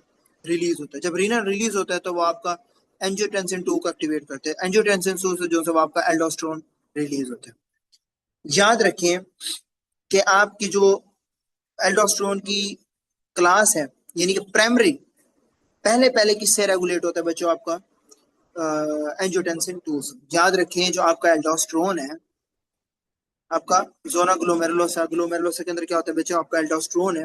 बच्चों याद रखें ये आपकी हार्मोन क्लास मिनरल कॉर्टिकॉइड्स है, लेकिन इसका जो प्राइमरी हार्मोन है किस रेगुलेट जिससे हो रहा होता है वो आपका किस क्या होता है? एंजियोटेंसिन 2. फिर उसके बाद आपका जो है वो कॉर्टेक्स आता है. ठीक है. तो अल्ट्रोस्टेरोन जो है आपकी किडनी के ऊपर जो है वो कलेक्टिंग ट्यूब्यूल्स पे जाके क्या कर रहा होता है? एक्ट कर रहा होता है. ठीक है. जिसमें सोडियम की रिजॉर्प्शन होती है और पोटेशियम और H+ की सिक्रीशन जो है वो ज्यादा हो रही होती है. फिर बात करते हैं जोन ऑफ फेसिकुलेटा की. जोन ऑफ फेसिकुलेटा के अंदर आपको क्या हो रहा था बच्चों? कॉर्टिसोल. कॉर्टिसोल आपका क्या है? ग्लूकोकॉर्टिकॉइड्स है. अब जब आपका हाइपोथैलेमस कॉर्टिकोट्रोपिक रिलीजिंग हार्मोन रिलीज करता है उस रिलीज करके क्या करता है? एंटीरियर पिट्यूटरी ग्लैंड के ऊपर. एंटीरियर पिट्यूटरी ग्लैंड एसीटीएच जो है वो रिलीज करता है.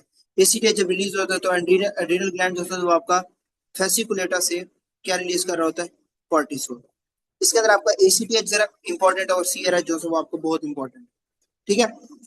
अगर जो कॉर्टिसोल है उसका आगे जाके जो है हम फंक्शन पढ़ेंगे कि जो कुशन डिजीज है या ये चीजें हैं ओबेसिटी वगैरह क्या है. जोना रेटिकुलरिस क्या है? Regulated by ACTH and CRH.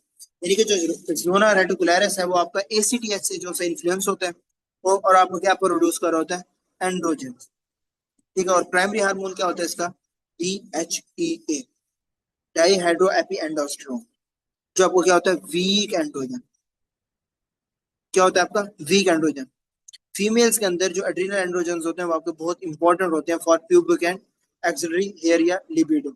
तो याद रखें, अगर कॉन्जेनिटल एड्रिनल हाइपरप्लेजिया CAH, तो उसके अंदर आपको क्या देखने को मिलेगा, जो एंड्रोजन है वो आपकी एक्सेस होती है। और जो फीमेल्स होती है उसके अंदर आप क्या देखते हैं, एम्बोगस जेनेटिलिया। ठीक है, फिर आपका आ जाता है मेडुला। मेडुला के अंदर आपके क्या होते हैं, क्रोमाफिन सेल्स, ये आपको नीचे सेल्स नजर आ रहे होंगे।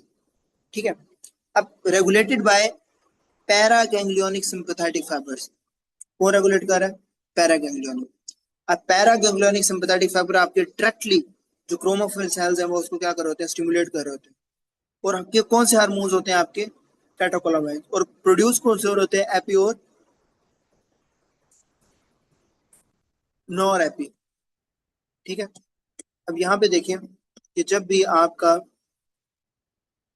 प्री गैंग्लियोनिक सिंपैथेटिक जो न्यूरॉन्स है वो आपके रिलीज होते हैं, उसकी वजह से जो एसिटाइलकोलिन है वो आपका रिलीज होता है। जो वो रिलीज करते हैं तो आपको जो निकोटीन के जो रिसेप्टर्स होते हैं वो आपके कहाँ पे पड़े होते हैं, आपके क्रोमोफिन सेल्स पे। कहाँ पे पड़े होते हैं, क्रोमोफिन सेल्स पे पड़े होते हैं। और क्रोमोफिन सेल्स से जो सब आपके कैटेकोलामाइन जो सब आपके रिलीज हो जाते हैं।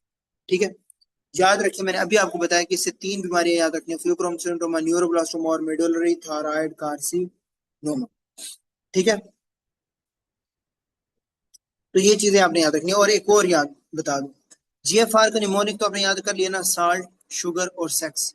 यानी कि साल्ट का क्या मतलब है, एल्डोस्टेरोन, शुगर का मतलब है कॉर्टिसोन, और सेक्स का मतलब है एंड्रोजन।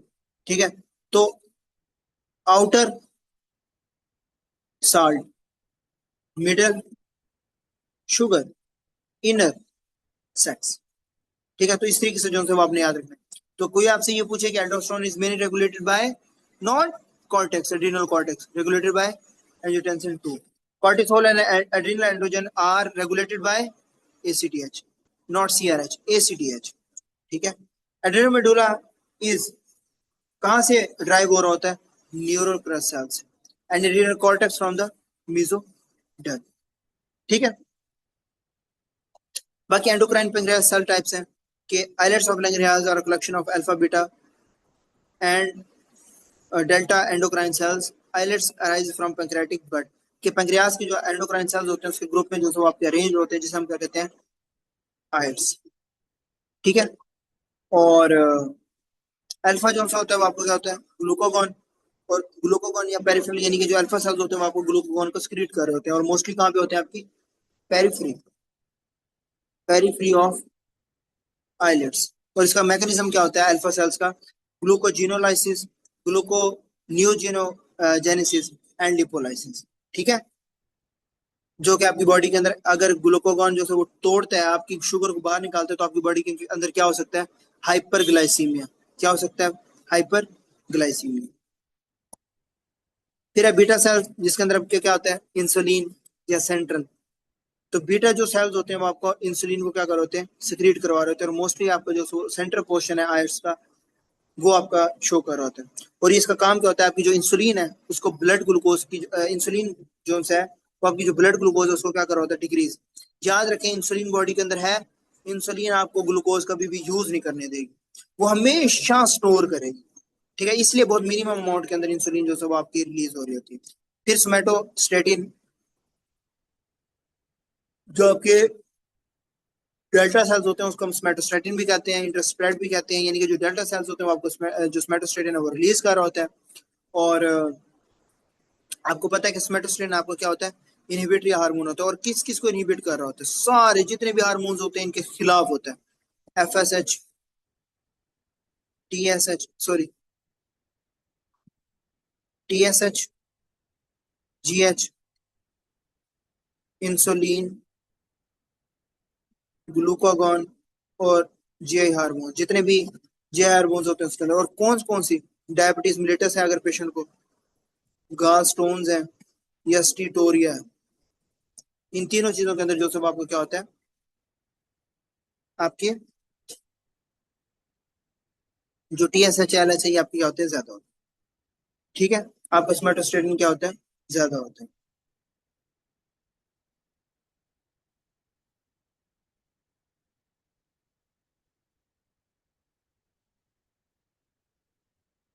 अच्छा जी,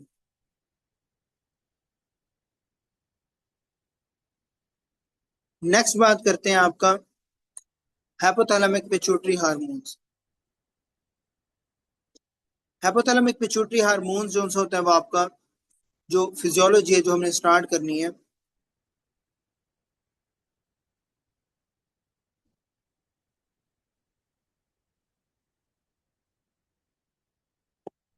पहले पहले आपके हार्मोन्स होते हैं। एक दफा हम उनके एमसीक्यूज पढ़ लेते हैं कि एमसीक्यूज में वो क्या कहते हैं, एड्रेनोकॉर्टेक्स और मेडुला का।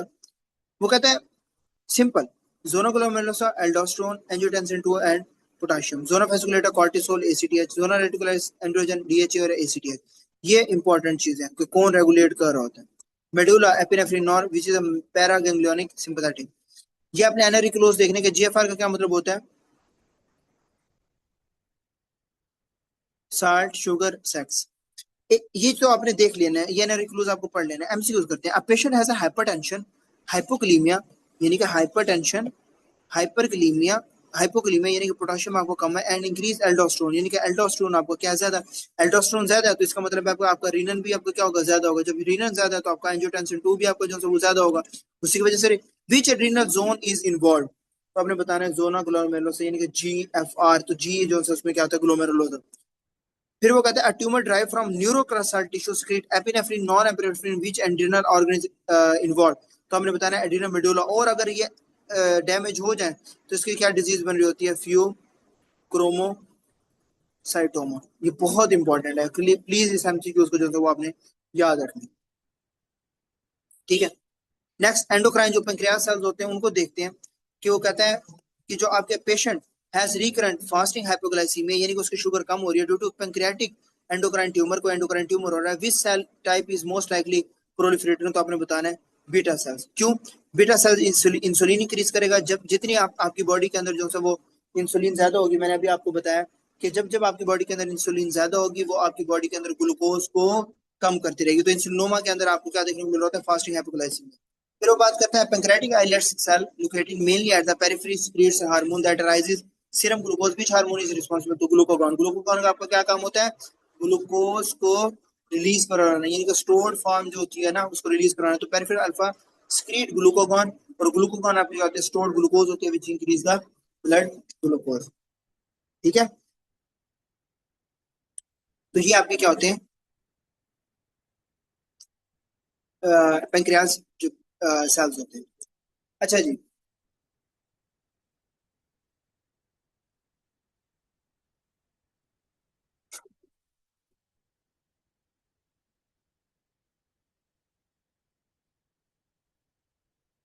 अब बात करते हैं जनाब आपकी जो हार्मोन्स है हाइपोथैलेमिक और पेट्यूटरी हार्मोन्स।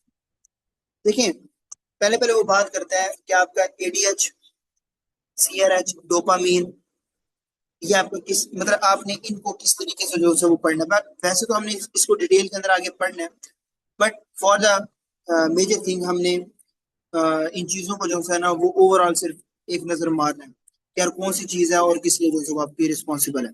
ठीक है, वैसे तो इन चीजों को हमने आगे डिटेल के अंदर पढ़ना है, बट मोस्ट कॉमनली हम देख लेते हैं। तो जो पहले पहले बात करते हैं ADH की, वो कहता है ADH सिंपल इज दैट, छोटे छोटे इसको हम तैयार करेंगे क्योंकि हमने आगे डिटेल में पढ़ना है। ADH is simple is that कि बच्चों जब भी आपकी वाटर की रिजॉर्प्शन की जरूरत होगी, पानी को आपके ट्यूब्यूल से निकालने की बारी होगी, उसको ऑब्जॉर्व करने की बारी होगी, बॉडी में दोबारा लेने की बारी होगी, इंक्रीज वाटर रिजॉर्प्शन, कौन यूज आएगा, ADH। कहाँ से, convoluted distal convoluted tubule, distal convoluted tubule और कलेक्टिंग डक्ट दोनों में। ठीक है, अल्कोहल की कंजप्शन जो है वो आपकी डिक्रीज करवा रही होती है आपकी ADH की सिक्रीशन को। ठीक है, उसके अंदर ये एबिलिटी होती है, वो ट्रिगर करती है आपके जो अल्कोहल की कंजप्शन है वो आपके ट्रिगर कर रही होती है, और आपकी जो ADH की सिक्रीशन है वो आपकी क्या कर रही होती है, कम, बीच में leads to the polyuria and dehydration. ठीक है, पोलीडिप्सिया जिसे हम कहते हैं 3 P's के नाम से। पोलियूरिया, पोलिटिप्सिया, पोलिफेजिया, फिर वो डायबिटीज के अंदर भी आप पढ़ते हैं। सीआरएच क्या है? कोर्टिकोट्रोपिक रिलीजिंग हार्मोन, जिसके अंदर मैंने आपको बताया था एसीएच रिलीज। अगर एसीएच रिलीज है तो एमएसएच भी रिलीज, एमएसएच रिलीज है तो आपको क्या है, बीटा एंडोर्फिन भी release, decrease in glucocorticoid use. अच्छा जी, फिर इसके बाद वो क्या बात करता है जनाब, डोपामिन। अब डोपामिन में वो क्या कहता है? अच्छा,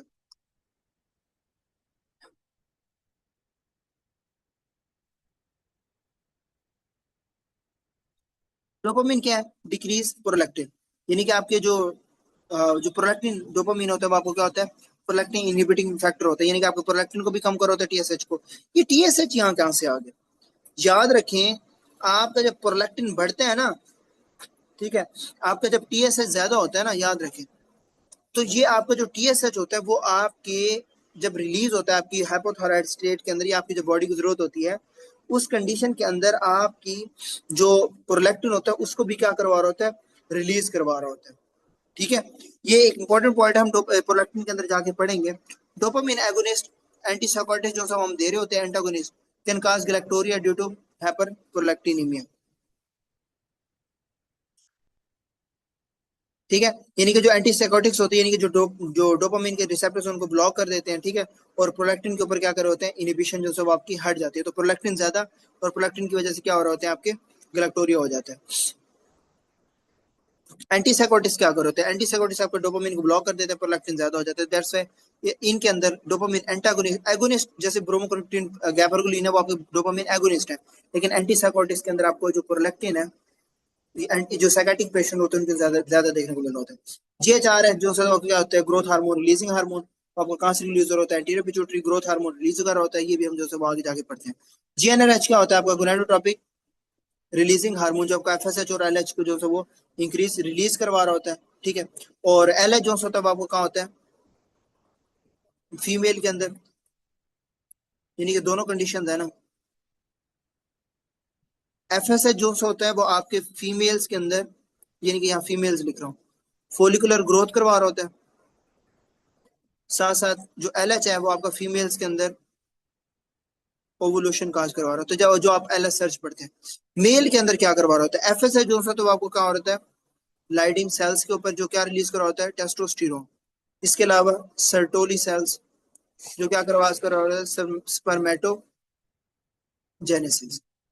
ठीक है, नेक्स्ट है आपका वेरी इंपॉर्टेंट एमएसएच। एमएसएच क्या है आपका, सॉरी यहाँ पे लिखा हुआ स्प्रेस बाय हाइपर प्रोलैक्टिनीमिया, यानी कि हाई प्रोलैक्टिन है, उसकी वजह से जो सब आपका जो जीएनआरएच को वो सप्रेस कर रहा होता है, टॉनिक जीएनआरएच। हम आगे जाके पढ़ते हैं, इसको आगे जाके पढ़ते हैं। नेक्स्ट बात करते हैं आपका एमएसएच। एमएसएच क्या कर रहा होता है, आपकी मेलेनोसाइट स्टिमुलेटिंग हार्मोन है। मेलेनोसाइट का क्या मतलब, जो आपको क्या दे रहा है, जो स्किन की पिगमेंटेशन को बढ़ा रहा है। तो जब आपके मेलिनोसाइट जो है मेलिनोजेनेसिस ज्यादा होगी तो उसकी वजह से क्या होगा, हाइपर पिगमेंटेशन किसके अंदर देखने को मिल रहा है, तो कुशन डिजीज। एमएसएच ज्यादा तो एसीटीएच भी आपका ज्यादा देखने को मिल रहा होता है, यानी कि एसीटीएच और एमएसएच दोनों आपके पीओएमसी के जो वो डेरिवेटिव होते हैं, तो इसलिए कुशन डिजीज के अंदर आपके जो एसीटीएच की प्रोडक्शन ज्यादा होती है तो आपके ये भी ज्यादा हो जाता है, हाइपर पिगमेंटेशन देखने को मिल रहा होता है। तो ये स्टेट आपने याद रखनी है कि पीओएमसी के अंदर ये ज्यादा, एसीटीएच भी ज्यादा, एमएसएच भी ज्यादा, कॉर्टिसोल ज्यादा, और ये सारे क्या करवा रहे होते हैं, हाइपर पिगमेंटेशन। अच्छा जी, ऑक्सीटोसिन। ऑक्सीटोसिन क्या करता है बच्चों, काज यूट्राइन कॉन्ट्रैक्शन ड्यूरिंग लेबर, यानी कि ऑक्सीटोसिन की जो यूट्रस है उसके जो स्मूथ मसल्स है उनको कॉन्ट्रैक्ट करवा रहा होता है। ठीक है, और जो सर्वाइकल स्ट्रेच है उसको ऑक्सीटोसिन जो है वो रिलीज करवा रहा होता है, इंक्रीज करवा रहा होता है। ठीक है, यानी कि वो बेबी को पुश करने के लिए, कॉन्ट्रैक्शन के लिए इंपॉर्टेंट होता है। Responsible for milk let down reflex in the response, यानी कि दो चीजों में, एक यूट्राइन की कॉन्ट्रैक्शन में आपने पढ़ा होगा कि आपकी जब यूट्राइन की कॉन्ट्रैक्शन नहीं हो रही होती मदर के अंदर, तो जो 0.5 का जो इंजेक्शन होता है वो हम ऑक्सीटोसिन का हम देते हैं लाजमी। Response to milk break down, reflex in response to suckling, तो बेबी जो है वो आपका जब सकलिंग कर रहा होता है, सक कर रहा होता है, तो ऑक्सीटोसिन आपका रिलीज हो रहा होता है। ठीक है, किसकी वजह से, जो आपका ऑक्सीटोसिन है वो आपके ब्रेस्ट के कौन से सेल्स को कर रहा होता है, मायो एपिथेलियल सेल्स, मायो एपिथेलियल सेल्स को कॉन्ट्रैक्ट करवा रहे थे, जिसकी वजह से मिलके एजैकुलेशन हो रही होती है, ठीक है। Modulates fear, anxiety, social bonding, mood and depression, ठीक है। याद रखिए कि जो प्रोलैक्टिन है, जो ऑक्सीटोसिन है, वो आपकी जो सीएनएस, ये सोशल बॉन्डिंग है, इमोशन रेगुलेशन, उसको कंट्रोल कर रहा होता है, ठीक है। फिर आपका जाता है प्रोलैक्टिन, हम आगे जाके पढ़ते हैं। सोमेटोस्टेटिन जो सा वो क्या होता है, ये भी हम आगे जाके पढ़ते हैं, और टीआरएच भी हम आगे जाके पढ़ते हैं। अच्छा बच्चों, सबसे पहले वो बात करते हैं जी ग्रोथ हार्मोन की, कि ग्रोथ हार्मोन में वो क्या बात करता है। एक मिनट, हम इसके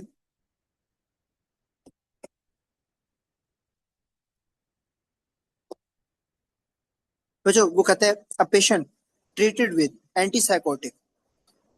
देखिए, जब जब आप एमसीक्यू हल करेंगे ना, तो प्लीज एक चीज को आपने मद्देनजर रखना है कि आपको उस टॉपिक का एमसीक्यूज आता हो, थ्योरी ना आती हो, बस उसका कॉन्सेप्ट आता हो, ये क्लूज आते हो, आप एनआरई पॉइंट को क्लिक कर लेंगे।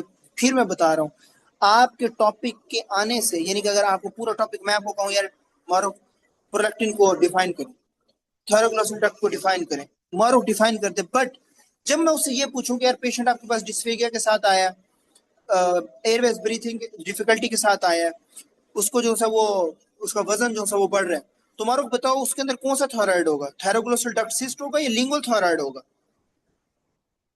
उसके अंदर कौन सा थायराइड जो सा वो देखा जाता है, और लिंगुअल थायराइड किस जगह के ऊपर होता है। तो बच्चों, सिंपल इज दैट, एक्सीलेंट, ये चीजें इंपॉर्टेंट है। आपने लिंगुअल थायराइड पढ़ लिया वहां पे कि हाँ यार ठीक है, लिंगुअल थायराइड ये होता है कि बेस ऑफ टंग के ऊपर होता है, but what is this, how the MCQs came, what is their orientation, कि उसकी ओरिएंटेशन वो किस किस हवाले से बात करना चाह रहा है, वो आपको पता होनी चाहिए। दैट्स वाई मैं एमसीक्यूज बुक के ऊपर या नोट्स के ऊपर ध्यान देता है, इंक्लूज के ऊपर या ट्रैप्स के ऊपर, कि यही चीजें इंपॉर्टेंट है पढ़ने, एनआरई के लिए यही चीजें इंपॉर्टेंट है पढ़ने के लिए। बेशक आप आगे जाके उस चीज को वेल डिफाइंड ना करें, बट ये चीजें आपकी बहुत इंपॉर्टेंट है पढ़ने के लिए, प्लीज, ठीक है। Develop galactorrhoea, which which hypothalamic hormones pathway is blocked. अब देखें, वो कहते हैं एक तो एंटीसाइकोटिक यूज कर रहा है, गैलेक्टोरिया भी हो रहा है, हाइपोथैलिक हार्मोन भी ब्लॉक्ड है, तो आपको क्या है, डोपामिन, क्यों, एंटीसाइकोटिक्स ये क्या होते हैं इनके, डोपामिन एंटागोनिस्ट होते हैं, ठीक है। नेक्स्ट वो बात करता है drug given continuously to suppress LH FSH. अभी मैंने आपको मेल और फीमेल के अंदर इनका फंक्शन बता दिया। Which hypothalamic hormone does it mimic, LH और एफएसएच को कौन सा हार्मोन कर रहा होता है, जीएनआरएच। पल्सेटाइल का क्या मतलब होता है, कतरे कतरे से, अभी जरूरत पड़ी दे दिया, फिर जरूरत पड़ी दे दिया, फिर जरूरत पड़ी, एक और होता है कंटिन्यूस मैनर के अंदर कि मुसलसल रिलीज हो रहा है। तो जीएनआरएच आपका एफएसएच एलएच को जो है वो आपको क्या कर रहा होता है, रिलीज कर रहा होता है। और अगर कॉन्टिन्यूसली रिलीज हो रहा है तो देखा वो आपको क्या कहता है, आपका जो पिट्यूटरी ग्लैंड है उसका जो है एक्सिस आपको देखने को मिल रहा होता है, ठीक है। अच्छा जी, नेक्स्ट बात करते हैं आपकी ग्रोथ हार्मोन की, कि ग्रोथ हार्मोन में वो क्या बात कर रहे हैं।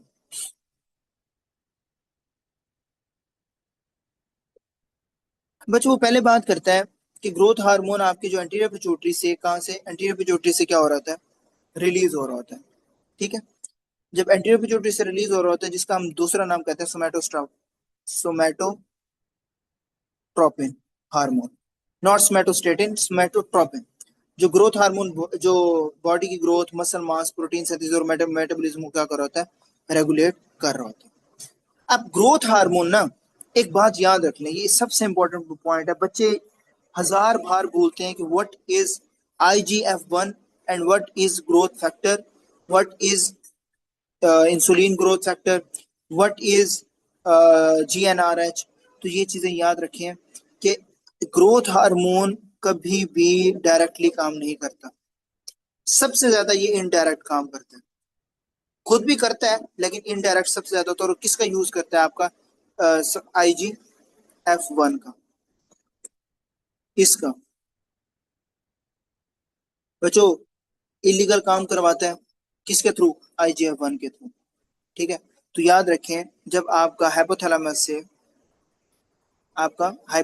से जब GnRH जो है वो आपका रिलीज होता है, तो GnRH आपका एंटीरियर पिट्यूटरी के अंदर आता है, एंटीरियर पिट्यूटरी से आपका ग्रोथ हार्मोन रिलीज होता है, और ग्रोथ हार्मोन से लीवर पे जाता है, लीवर आपका IGF-1 आता है, और IGF-1 जो सब आपको क्या कर देता है, बोन्स, आपके मसल्स, टिश्यू से ग्रोथ हार्मोन प्रोड्यूस कर होता है। अब वो क्या कहता है, आल्सो कॉल्ड एज स्मेटोट्रोपिन। प्लीज इसको हाईलाइट कर लें, मैं कई बार बोल जाता हूँ, आप भी बोल जाएंगे कि इसको स्मेटोट्रोपिन कहते हैं, नॉट स्मेटोस्टेटिन। मैं कई बार बोला हूँ, इसके अंदर कई बार कंफ्यूज हुआ हूँ। ठीक है, तो सोमैटो का मतलब क्या होता है? सोमैटो का मतलब होता है बॉडी, और ट्रोपिन का मतलब क्या होता है आपका? ग्रोथ होना, या बॉडी की ग्रोथ को क्या करना? स्टिमुलेट करना। Secreted by anterior pituitary, stimulate linear growth and muscle mass through IGF-1। यानी कि जो ग्रोथ हार्मोन है वो लिवर को क्या कर रहा होता है? स्टिमुलेट करते हैं। ठीक है, उसको कहता है भाई IGF-1 को रिलीज करो। IGF-1 जो है वो आपके बोन्स और टिश्यूज के अंदर जाके क्या करवा रही है? ग्रोथ करवा रही होती है। ठीक है, अब जब वो ग्रोथ करवा रही होती है तो लॉन्ग बोन्स की जो लेंथ है वो इंक्रीज करवा रही होती है, स्पेशली एपीफाइसल प्लेयर्स। और एपीफाइसल प्लेयर्स किस में ओपन होती है? आपके चिल्ड्रंस में।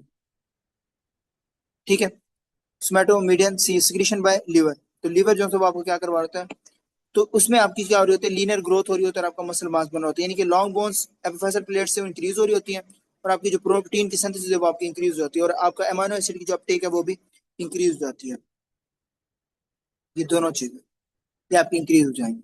ठीक है, तो जब भी ग्रोथ हार्मोन रिलीज होगा, लिवर के पास जाएगा, लिवर आपका IGF-1 रिलीज करवाएगा।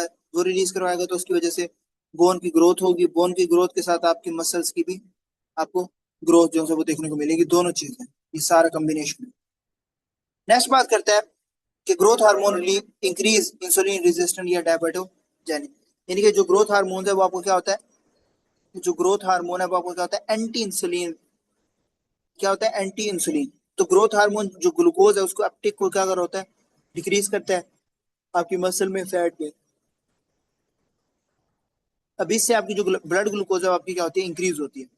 डायबिटोजेनिक का क्या मतलब होता है? डायबिटीज लाइक इफेक्ट, यानी कि जो ऐसे पेशेंट जिसमें डायबिटीज वाले जो सिम्टम्स है वो क्या हो? आपके शो हो। तो जो ग्रोथ हार्मोन है वो आपकी बॉडी का क्या होता है? ग्रोथ मोड होता है। ठीक है, ग्रोथ मोड के अंदर जो है डालता है, उसके अंदर जो फैट की ब्रेक डाउन हो रही होती है और ग्लूकोज को स्पार्क कर रहा होता है। तो याद रखें, जब भी आपका ग्रोथ हार्मोन रिलीज होता है तो इंसुलिन की रेजिस्टेंस ज्यादा हो जाती है। इंसुलिन को रेजिस्ट करवा देते हैं कि भाई अब रिलीज ना हो, क्योंकि मेरा काम ही ग्रोथ का है, मैंने बॉडी को जो है वो ग्रोथ प्रोवाइड करनी है, तो तेरा काम यहाँ पे नहीं बनता। ठीक है, ठीक है। अब वो नेक्स्ट बात करते हैं, acrom release in pulse in response to growth hormone releasing या GHRH। यानी कि ग्रोथ हार्मोन जो है वो कंटिन्यूसली आपका रिलीज नहीं होता। ठीक है, वो आपका पल्सटाइल मैनर के अंदर रिलीज होता है। किसके अंदर? याद रख लें, पल्सटाइल मैनर। ठीक है, पल्स के अंदर। ठीक है, तो जो आपका एंटीरियर पिट्यूटरी से जो है ग्रोथ हार्मोन रिलीज करता है, और आपका जो है वो क्या होता है? रिलीज। तो याद रखें, जब भी आपका ग्रोथ हार्मोन रिलीजिंग हार्मोन ज्यादा आता है तो आपका जो ग्रोथ हार्मोन का पल्स है, पल्स मैनर वो आपको ज्यादा हो जाती है। Secretion increase during sleep, hypoglycaemia, stress, puberty and exercise, ये सारी चीजें ये आपकी पॉजिटिव रोल प्ले कर रही हैं ग्रोथ हार्मोन के ऊपर। यानी कि ग्रोथ हार्मोन जो है वो आपकी की जो सिक्रीशन है वो खुद जो है वो ऐसी कंडीशन में इंक्रीज होती है, यानी कि मोस्टली आपकी जो डीप स्लीप है उसके अंदर। ठीक है, अच्छा, ये वाला क्वेश्चन मुझसे किया था डीप स्लीप वाला हमारी SR ने, और ये मैंने गलत बताया था उन्हें। मैंने कहा था उन्होंने पता नहीं किस वे में क्वेश्चन किया, लेकिन मैंने उसका जो रिस्पॉन्ड है वो बड़ा गलत दिया था।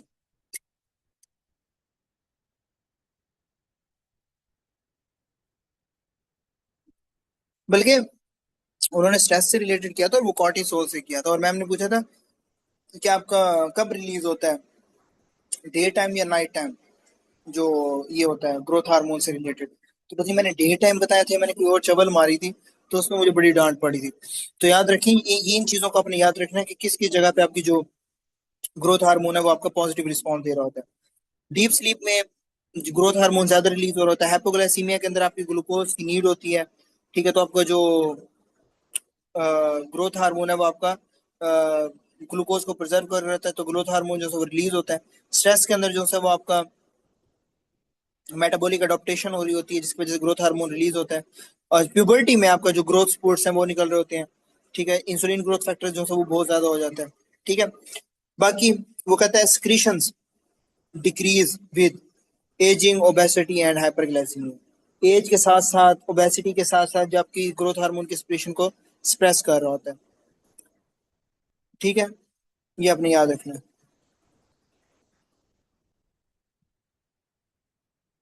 अच्छा, इसके अंदर एक और है कि जो IGF-1 है वो कौन सा ऐसा हार्मोन है, तो आपने बताना है कि इट इज अ स्मेटोमीडियन। स्मेटोमीडियन जो होता है तो आपको क्या होता है, IGF-1, ठीक है, जो किससे वो हो रहा है, liver, in response to growth hormone acting on the target tissue. अब IGF का जो ओल्ड नाम यानी कि पुराना नाम था ना, वो आपको क्या था, स्मेटोमीडियन सी,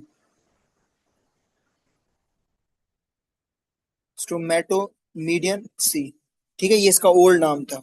तो इस ओल्ड नाम की वजह से जो है वो आपको क्या होता है, जो IGF-1 है वो आपका बन रहा होता है, और IGF जो है वो फिर आपकी बोन्स, कार्टिलेज, मसल्स और दूसरे टिश्यूज के अंदर जाकर अफेक्ट कर रहा होता है। वो कहता है excessive secretion of growth hormone pituitary adenoma में cause acromegaly in the adults and gigantism in the children. हम आगे जाके पढ़ेंगे। ट्रीटमेंट में क्या होता है, साफ सी बात है, जब आपका ग्रोथ हार्मोन बहुत ज्यादा है, क्या है, ज्यादा है, तो स्मेटोस्टेटिन एनालॉग देंगे या एक्टीरोटाइड, यानी कि अगर आपकी एक्सेसिव सिक्रीशन हो रही है, बच्चों के अंदर क्यों होगा, तो एपिफाइसल प्लेट ओपन होंगी। एडल्ट जो है एक्रोमेगाली होती है जिसके अंदर सिर्फ हाथ पांव बड़े होते हैं। और जो स्मेटोस्टेटिन है ये आपको क्या कर रहा होता है, और इसके अंदर सर्जरी कौन सी करवानी होती है बच्चों, याद लिख लें, ट्रांस सिफेनॉइडल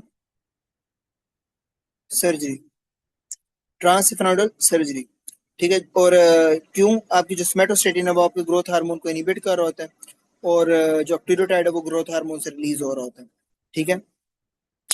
बाकी अब जो इसका इफेक्ट है वो आपको क्या होता है, अब जो ग्रोथ हार्मोन है उसका जो इफेक्ट होता है वो आपकी बोन्स के ऊपर क्या होता है कि अमाइनो एसिड को इंक्रीज करवाना, यानी कि बोन और कार्टिलेज की, बोन और कार्टिलेज की जो साइज है उसको इंक्रीज करवाना।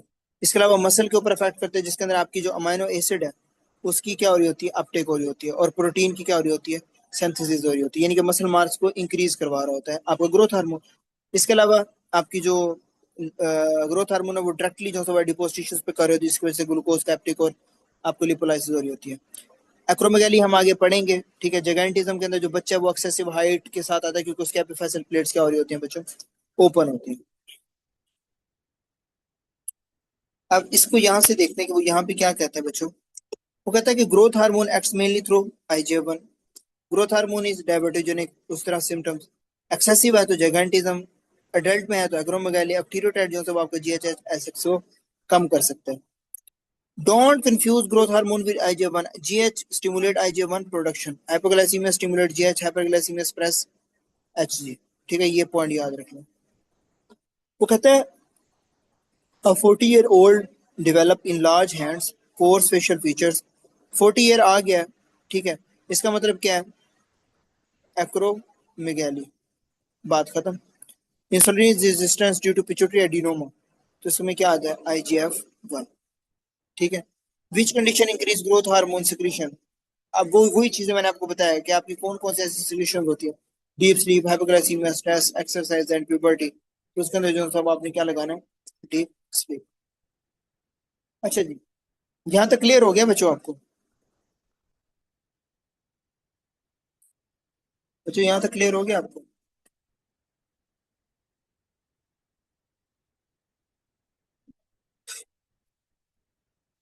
चलो गुड।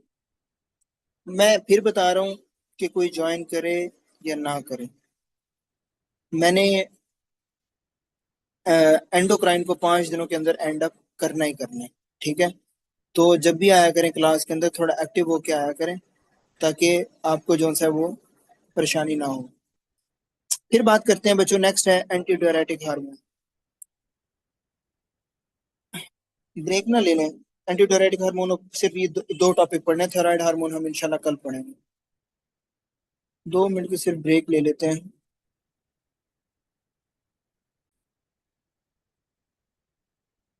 अच्छा जी, नेक्स्ट बात करते हैं कि एंटी डायरेटिक हार्मोन क्या होता है। हम अभी पीछे पढ़ के आए कि anti diuretic hormone, anti diabetes insipidus, nephrogenic, polydipsia, collecting tubules, ये सारी चीजें क्या थी, देखिए। एंटी डायरेटिक हार्मोन को हम वैसोप्रेसन भी कहते हैं, वैसोप्रेसन नहीं, वैसोप्रेसन कहते हैं। मैं मोस्टली इसका नाम वैसोप्रेसन कहता था, वैसोप्रेसन, ठीक है, लेकिन ये वह है वैसोप्रेसन। यानी कि आपका जो ADH है, मैंने आपको बताया कि कहाँ से बन रहा होता है, पोस्टीरियर पिट्यूटरी से, तो आपका हाइपोथैलेमस से बनता है, और हाइपोथैलेमस से कहाँ पे आ जाता है? पोस्टीरियर पिट्यूटरी के अंदर। हाइपोथैलेमस से पोस्टीरियर पिट्यूटरी, और पोस्टीरियर पिट्यूटरी से स्टोर करते हैं। अब जब यहाँ पे स्टोर होता है आपका आके एडीएच, तो रिलीज कब होता है? जब आपकी बॉडी के अंदर पानी कम हो जाए, बीपी मेंटेन ना हो, बीपी लो हो जाए, तो एडीएच आके आपकी वाटर की रीअब्सॉर्ब करवा देगा किडनी के ऊपर, और जो ब्लड प्रेशर है उसको क्या कर देगा? मेंटेन कर देगा। वैसोप्रेसिन जो होता है वो आपका वैसो वैसो का मतलब क्या होता है? Blood vessels. और प्रेशन का मतलब क्या होता है? प्रेशर इंक्रीज करवाना। यानी कि वैसो का क्या मतलब है बच्चों? Blood vessels. और प्रेशन का क्या मतलब होता है? प्रेशर का इंक्रीज होना। तो ब्लड प्रेशर का इंक्रीज हो जाना। तो हाई लेवल्स पे आपका जो एडीएच है वो आपकी ब्लड वेसल्स को कंस्ट्रिक्ट करवा देता है, जिससे आपका बीपी इंक्रीज हो जाता है, ब्लड प्रेशर इंक्रीज हो जाता है।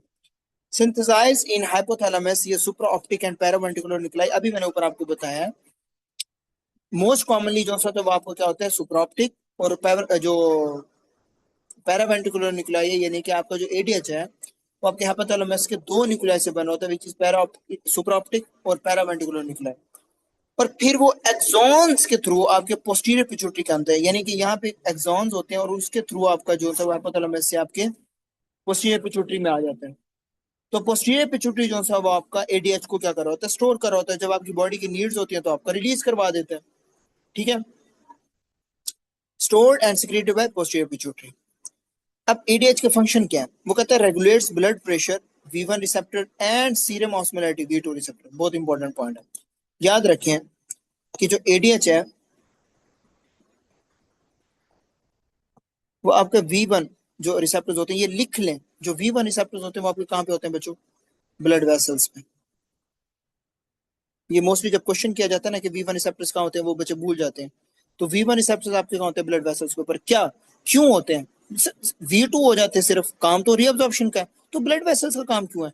क्योंकि ताकि जब भी जो आपका, जब हमारी बॉडी के अंदर जो ब्लड प्रेशर आपका कम हो, जब आपका बीपी कम हो, तो आपके जो V1 एडीएच V1 रिसेप्टर्स के ऊपर आगे क्या करवा रहे होते हैं? Vaso constriction. क्या करवा रहे होते हैं बच्चों? Vaso constriction. और वैसो कंस्ट्रिक्शन की वजह से क्या होता है? आपका बीपी ज्यादा। जब आपका बीपी ज्यादा हो जाएगा, यानी कि आपका बीपी मेंटेन हो जाएगा। क्लियर? तो V1 रिसेप्टर आपको कहते हैं ब्लड वेसल्स।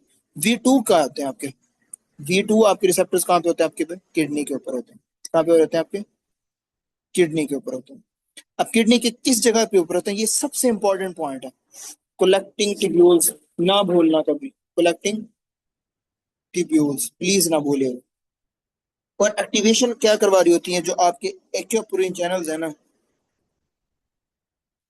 उसकी इंसर्शन होती है, इंसर्शन करवाता है, और इंसर्शन की वजह से जो वाटर है, यानी कि ये इन और वाटर जो है वो आपका क्या होता है? आउट होता है। उसकी रीअब्जॉर्प्शन करवाते हैं, आपकी वाटर रीअब्जॉर्प्शन ज्यादा हो जाती है। तो याद रखें, एक चीज याद रखें कि एडीएच प्लस V1 वैसोकंस्ट्रिक्शन, बीपी ज्यादा कहाँ पे? ब्लड वेसल्स पे। एडीएच V2 एक्वापोरिन 2, वाटर की रिजॉर्प्शन ज्यादा। क्लियर? वो कहता है primary function is serum osmolarity regulation.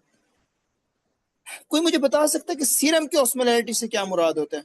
अगर हमारी सीरम की ऑस्मोलैरिटी ज्यादा है, अगर हमारी बॉडी की सीरम की ऑस्मोलैरिटी ज्यादा है, सर आई एम नूर। नूर कौन? अच्छा, मुझे ये बताएं कि अगर आपकी जो सीरम की ऑस्मोलैरिटी है वो अगर ज्यादा है, सीरम की ऑस्मोलैरिटी की रेगुलेशन ज्यादा है, यानी कि एडीएच आपका ज्यादा है, डिक्रीज है सीरम की ऑस्मोलैरिटी, यानी कि मतलब ये होता है कि एडीएच आपका जो मेन फिजियोलॉजिकल फंक्शन है वो आपकी सीरम, यानी कि जो ब्लड आपकी है उसकी ऑस्मोलैरिटी को कंट्रोल करता है। अब सीरम की ऑस्मोलैरिटी का मतलब ये होता है कि उसके अंदर आपका वाटर भी बैलेंस हो, और आपके जो इलेक्ट्रोलाइट्स हैं, इलेक्ट्रोलाइट्स हैं वो भी बैलेंस हो। ठीक है, अब जब सीरम की ऑस्मोलैरिटी यानी कि ब्लड कितना कंसंट्रेटेड है, यानी कि उसके अंदर कितने इलेक्ट्रोलाइट्स हैं, अगर सीरम की ऑस्मोलैरिटी ज्यादा हो, अब सीरम की अगर ऑस्मोलैरिटी ज्यादा है इसका मतलब यह है कि पानी कम हो गया और इलेक्ट्रोलाइट ज्यादा हो गया। यानी कि एक गिलास था, एक गिलास है, उसके अंदर पहले पानी इतना था, क्या है, पानी अगर आपका इतना था और साथ जो है वो आपको क्या है, ये इलेक्ट्रोलाइट्स थे, और ऊपर फॉर एग्जाम्पल आपके ये साल्ट था। अब यहाँ पे पानी हो गया कम, ठीक है, और इलेक्ट्रोलाइट्स आपके जो, ये देखें, इलेक्ट्रोलाइट्स क्या हो गया ज्यादा, इसका मतलब होता है कि आपकी सीरम की ऑस्मोलैरिटी क्या होगी, ज्यादा हो जाएगी, होगी, यानी कि आपकी जो ब्लड है वो आपको क्या हो गया, कंसंट्रेटेड हो गई। ठीक है, तो ये चीजें आपकी क्या शो कर रही होती हैं, आपकी जो सीरम की ऑस्मोलैरिटी है वो आपकी शो कर रही होती है। ठीक है, तो अब इन चीजों के अंदर,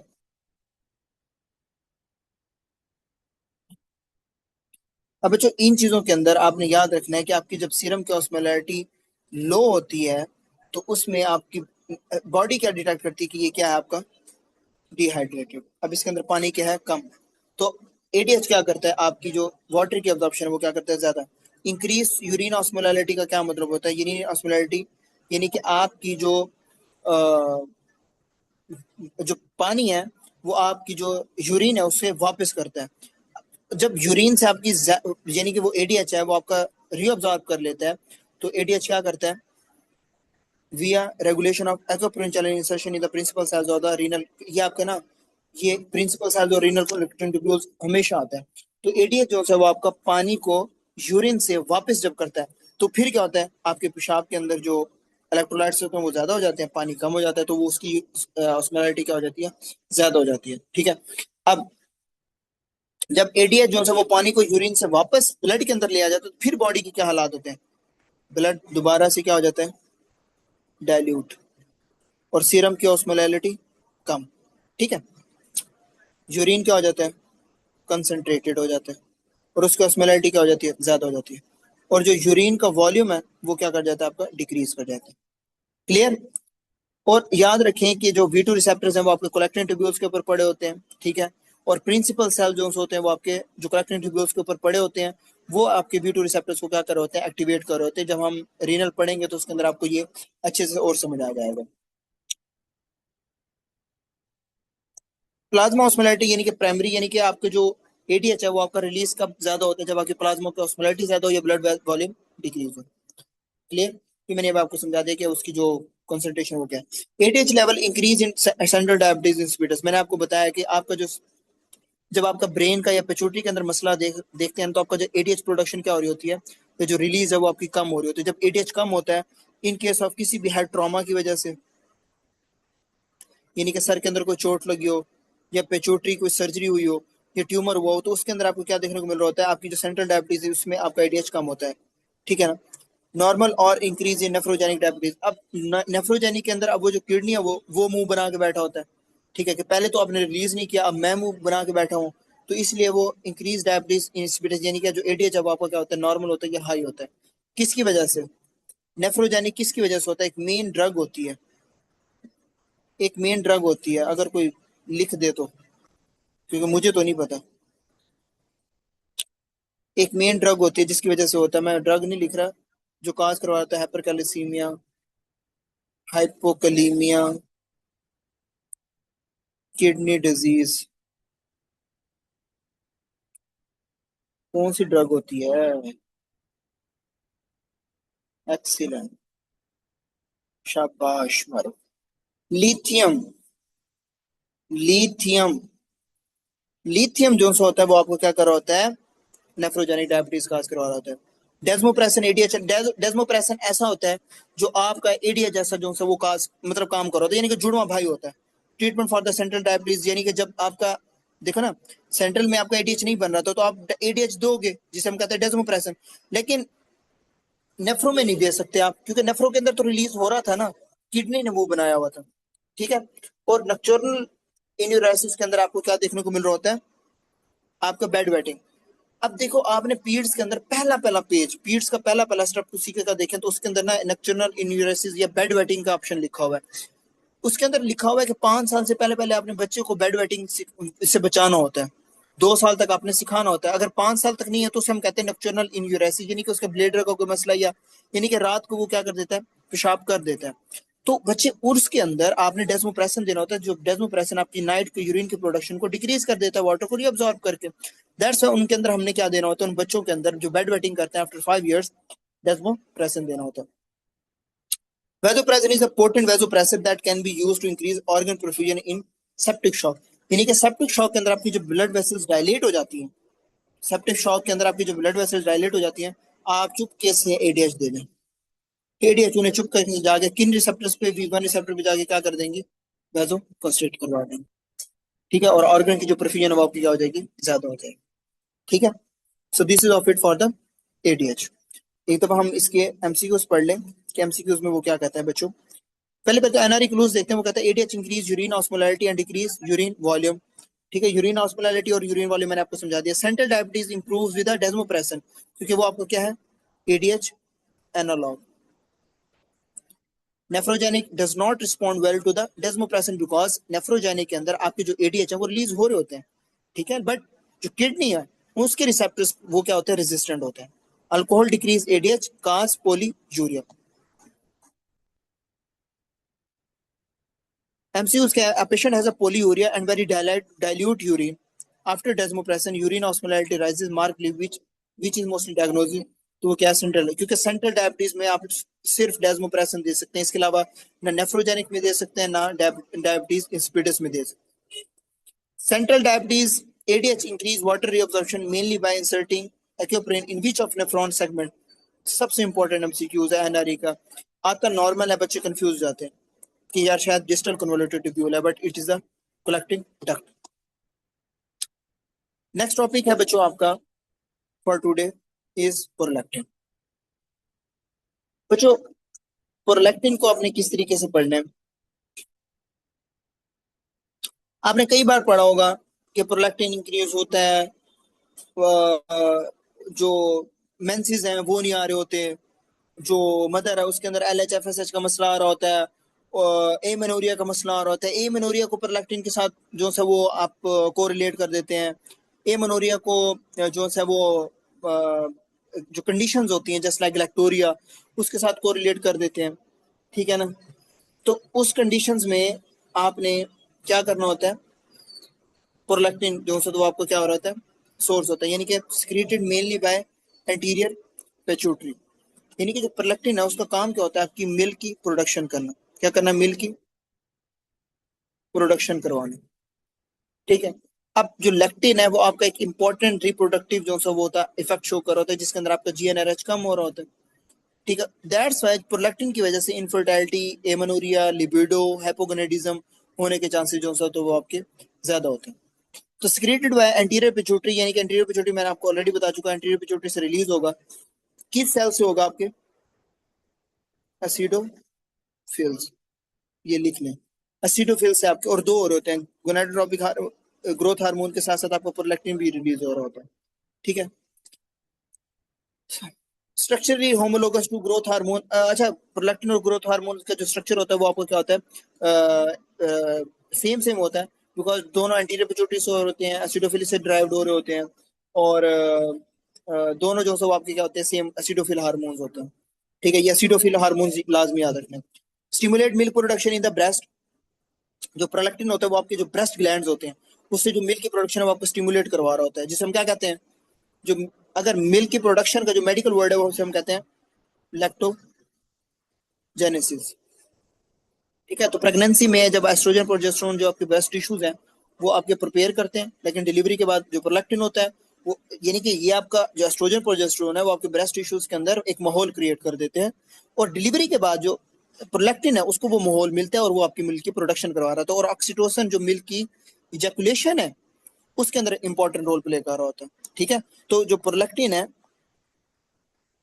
जो आपको प्रोलैक्टिन है वो आप, और ऑक्सीटोसिन है, वो आपका दोनों इंपॉर्टेंट जो है वो आपके रोल प्ले कर रहे होते हैं। ठीक है, inhibit ovulation in females and spermatogenesis in male by inhibiting GnRH synthesis and the release। मैंने अभी आपको spermatogenesis और लेडिंग सेल्स का भी मैंने आपको बताया कि आपकी जो प्रोलैक्टिन है वो आपका हाइपोथैलेमस से गोनाडोट्रोपिक रिलीजिंग हार्मोन की जो है वो आपके रिलीज को डिक्रीज कर देता है।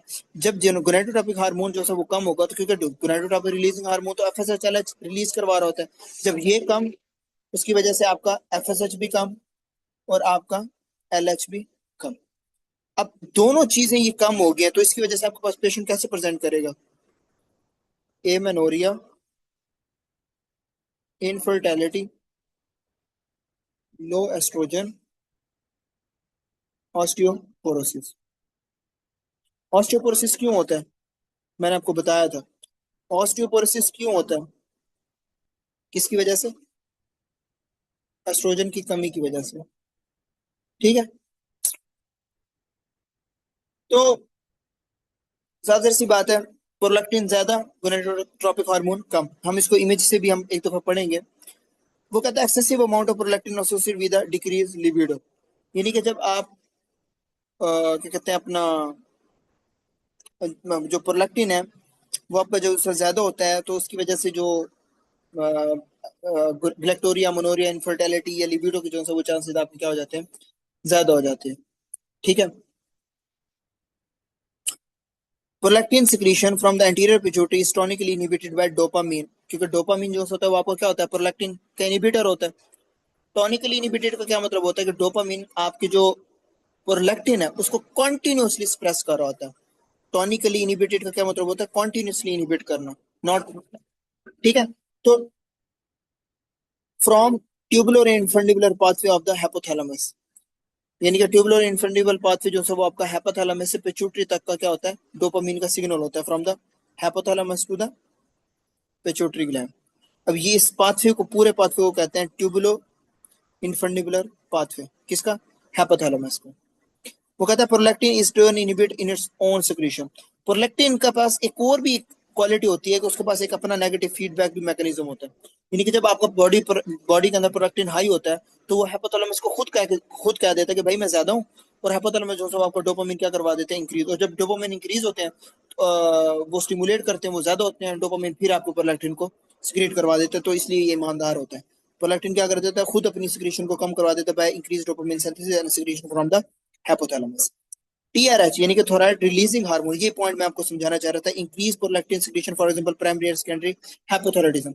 जब भी आपका थोराइड रिलीजिंग हार्मोन, यानी कि नॉर्मली जब आपका टीएसएच जो है वो आपका इंक्रीज हो जाता है, लेकिन प्रोलैक्टिन साथ साथ जो है वो आपको क्या होता है, प्रोलैक्टिन भी क्या हो रहा होता है आपका, इंक्रीज हो रहा होता है। तो प्राइमरी या सेकेंडरी हाइपोथायराइडिज्म में, नॉट हाइपर, हाइपोथायराइडिज्म में आपका क्या हो रहा होता है, आपका जो T3 और T4 है वो आपकी बॉडी के अंदर कम होते हैं। तो साधारण बात है, ये आपके पॉजिटिव फीडबैक देते हैं टीआरएच को। टीआरएच जो है वो आपके टीएसएच रिलीज करवाते हैं। जब टीएसएच रिलीज होते हैं तो उसकी वजह से आपके वो T3 T4 को ज्यादा चाहिए होता है, तो उसकी वजह से जब टीएसएच ज्यादा होता है तो थोराइड स्टिमुलेट जो है वो आपका प्रोलैक्टिन को भी क्या कर होता है, स्टिमुलेट कर देता है। ठीक है, तो याद रखें जो गैलेक्टोरिया होता है वो ये नहीं होता कि सिर्फ प्रोलैक्टिनोमा से हो रहा है। प्राइमरी हाइपोथायराइडिज्म के अंदर भी जो है वो आप देख सकते हैं कि आपको क्या हो रहा है, आपको प्रोलैक्टिनोमा होने के चांसेस ज्यादा होते हैं, प्रोलैक्टिन ज्यादा हो सकता है। इसके अलावा वो कहता है dopamine has a stronger effect on prolactin regulation other than TRH does, यानी कि प्रोलैक्टिन का जो मेन रेगुलेटर है वो आपको क्या होता है, डोपामिन होता है। टीआरएच जो है वो प्रोलैक्टिन को इंक्रीज कर सकता है, लेकिन डोपामिन का जो है वो इनहिबिटरी कंट्रोल होता है। ठीक है, तो इसलिए कहते हैं dopamine is the boss of prolactin regulation. Next वो कहते हैं डोपामिन एगोनिस्ट, यानी कि ब्रोमोक्रिप्टिन, कैबरगोलिन, वेरी इंपॉर्टेंट ड्रग्स जो सब वो क्या कर रहे होते हैं, इनिबिट कर रहे होते हैं प्रोलैक्टिन की सिक्रीशंस को, and cause be used in treatment of prolactinoma. ठीक है, ये दोनों ड्रग्स आपने जो सब याद रखनी होते हैं कि जो D2 रिसेप्टर्स होते हैं उनकी जो स्टिमुलेशन है, अच्छा स्टिमुलेशन किसके, कौन से ऐसे सेल्स होते हैं जिनके ऊपर जाके D2 के जो रिसेप्टर्स होते हैं वो एक्ट करते हैं, यानी कि प्रोलैक्टिन की वो करवानी है ना, स्टिमुलेशन करवानी है। ठीक है, यानी कि प्रोलैक्टिन की जो सिक्रीशन है उसको कम करवाना है। तो उसकी जो D2 रिसेप्टर्स है वो कौन से सेल्स होते हैं, कोई बता सकता है कौन से होते हैं? लैक्टो क्रॉस, ठीक है, जिसकी वजह से आपकी प्रोलैक्टिन की जो सिक्रीशन है वो आपकी क्या हो जाती है, कम हो जाती है। तो ये दोनों जो कैबरगुलिन होती हैं या जो ड्रग्स होती हैं ये आपकी कहाँ जाती है, आपके इलेक्ट्रोट्रांस पे, ठीक है, जो डोपामिन डोपामिन की D2 की एक्टिवेशन करवाती है, और डोपामिन की एक्टिवेशन की वजह से आपको जो प्रोलैक्टिन है वो आपको क्या हो जाता है, कम हो जाता है। तो याद रखें प्रोलैक्टिनोमा का फर्स्ट लाइन जो मेडिकल ट्रीटमेंट है वो आपकी क्या है, dopamine agonist. Dopamine antagonist, for example anti psychotic हम अभी पीछे पढ़ के आए हैं, एंटी साइकोटिक या मेटक्लोप्रामाइड जिस जो आपके प्रोलैक्टिन को जो डोपामिन को इनिबिट कर रहा होता है, ठीक है। और इसके अलावा एस्ट्रोजन, ओसीपीज या प्रेगनेंसी यानी कि एस्ट्रोजन जो है वो प्रोलैक्टिन को एक्सक्रीशन को इंक्रीज कर रहा होता है। प्रेगनेंसी के अंदर आपका एस्ट्रोजन ज्यादा होता है तो ब्रेस्ट टिश्यू जो है वो प्रोलिफरेट करते हैं, प्रोलैक्टिन का लेवल हाई होता है। लेकिन जो प्रेगनेंसी होती है उसके अंदर जो हाई एस्ट्रोजन और प्रोजेस्टेरोन होते हैं वो आपकी मिल्क की सिक्रीशन को क्या कर रहे होते हैं, सप्रेस कर रहे होते हैं। क्यों? ड्यूरिंग डिलीवरी वो सप्रेस करके रखते हैं क्योंकि वो आपके स्क्रीन नहीं करवाते हैं, लेकिन डिलीवरी के बाद जैसे एस्ट्रोजन जो ड्रॉप होते हैं प्रोलैक्टिन ओवरकम करता है और प्रोलैक्टिन जो है वो मिल्क की प्रोडक्शन करवा रहा था, और उस टाइम पे जब बच्चा पैदा होता है तो ऑलमोस्ट 6 to 8 मंथ आपके जो GnRH है वो आपका सप्रेस रहता है। इसलिए कहते हैं कि हमारे इस्लाम में 2 years तक बच्चे को दूध पिलाना चाहिए, and that's why the planning is according to the 2 years। Next वो कहता है स्टिमुलेट द प्रोलैक्टिन सिक्रीशन। अब एक दफा इस इमेज को देखें कि इस इमेज में वो क्या कहना चाह रहा है। देखें, पहले वो कहता है slide cry of the baby, यानी कि बेबी को जब रोता है, जब उसका जो कॉर्टिकल सेंटर्स हैं वो एक्टिवेट होते हैं, जो कॉर्टिकल सेंटर्स हैं वो आपके एक्टिवेट होते हैं, ज्यादा होते हैं, तो ये आपके जो हाइपोथैलेमस पाथवे है, हायर कॉर्टिकल सेंटर, उसको क्या कर रहा होता है, इन्फ्लुएंस करके जो प्रोलैक्टिन की सिक्रीशन को क्या करवा रहा होता है, इंक्रीज करवा रहा होता है, ठीक है ना। तो इसकी वजह से आपके जो प्रोलैक्टिन है वो आपके क्या होते हैं, ज्यादा हो सकते हैं। इसके अलावा medication, chest wall injury, nipple stimulation, यानी कि निप्पल को जो ब्रेस्ट फीडिंग की ड्यूरेशन में आपकी जब सकलिंग वो कर रहा होता है तो उसकी वजह से जब निप्पल स्टिमुलेट मिलते हैं तो प्रोलैक्टिन भी इंक्रीज होता है और मिल्क प्रोडक्शन भी ज्यादा। चेस्ट वॉल इंजरी में क्या होता है, चेस्ट वॉल इंजरी के अंदर आपकी जो निप्पल की स्टिमुलेशन होती है वो आपकी क्या होती है, न्यूरो सिग्नल जैसी होती है। जब न्यूरो सिग्नलिंग मिलती है तो उसकी वजह से आपको प्रोलैक्टिन क्या होता है, ज्यादा होता है। और चेस्ट वॉल का जब ट्रॉमा हो, सर्जरी हो, बर्न्स हो, उसकी उसमें भी आपको हाइपरप्रोलैक्टिनेमिया देखा जाता है। मेडिकेशन में आपने भी पढ़ लिया, एंटीसाइकोटिक्स है, मेटक्लोप्रोमाइड है, एंटी डिप्रेसेंट्स है, वो आपके प्रोलैक्टिन को ज्यादा कर देते हैं और डोपामिन को ब्लॉक कर देते हैं, ठीक है। अच्छा जी, रिड्यूस प्रोलैक्टिन एलिमिनेशन का क्या मतलब है, यानी कि रीनल फेलियर। जब आपकी किडनी की प्रोलैक्टिन जो है, अब देखें किडनी आपकी प्रोलैक्टिन की क्लियरेंस के अंदर हेल्पफुल होता है ना, तो अगर आपकी किडनी फेलियर हो जाए तो प्रोलैक्टिन को क्लियर कर सकेगा नहीं, तो रीनल फेलियर होगा तो प्रोलैक्टिन क्लियर नहीं होगा, जिसकी वजह से आपकी बॉडी के अंदर क्या होगा, प्रोलैक्टिन ज्यादा होगा। और प्रोलैक्टिन क्या इनिबिट कर रहा है, GnRH को। GnRH अभी मैंने पढ़ाया किसको क्या किसको स्टिमुलेट कर रहा था, FSHLH, जो क्या करवा रहा था, ओवुलेशन। जब ये चीज यहाँ से नहीं होगी तो ये भी नहीं होगी और ये भी नहीं होगी, ठीक है।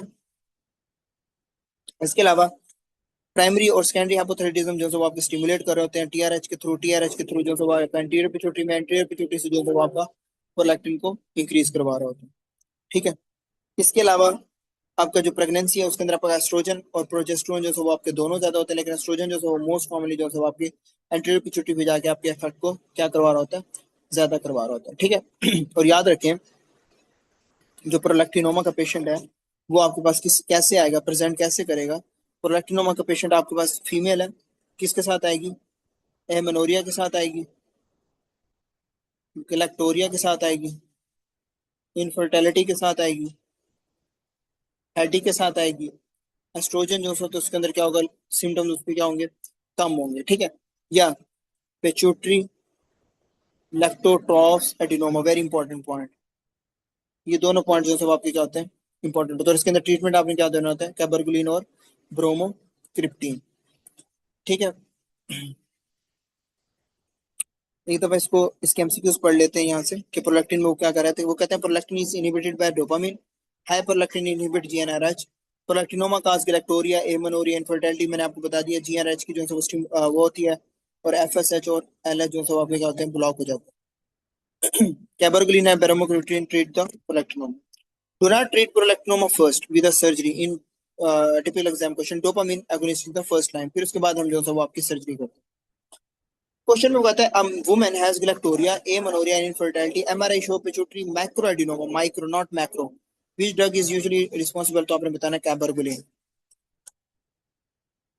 Dopa agonists such as cabergoline and bromocriptine, a patient with untreated primary hypothyroidism develop gravity, यानी कि प्राइमरी ये जो सेकेंडरी है वो आपको स्टिमुलेट कर रहे हो, तो which hypothalamic pathways increase in contribute to finding, तो टीआर है। अच्छा ये दोनों इंपॉर्टेंट है कि जो कंट्रीब्यूट कर रहा होता है कौन सा पाथवे होता है, आपने ये नहीं बता देना तो एंटीरियर पिट्यूटरी से जो है वो रिलीज हो रहा होता है, पाथवे आपका टीआरएच वाला होता है, ये वाला पाथवे होता है, ये वाला पाथवे होता है, ये नहीं बताना कि एंटीरियर पिट्यूटरी आया हाइपोथैलेमस से एंटीरियर वो पोस्टीरियर पिट्यूटरी के अंदर जो है वो एंटीरियर पिट्यूटरी के अंदर एंटीरियर पिट्यूटरी से रिलीज हो रहा है, टीआरएच का पाथवे जो है वो आपका क्या कर रहा होता है, कोरिलेट कर रहा होता है।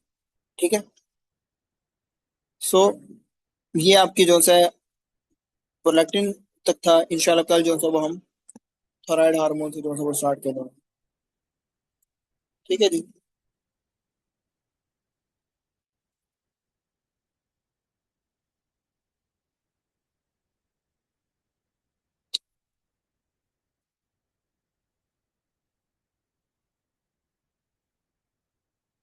अ, ये इसके कुछ maximum,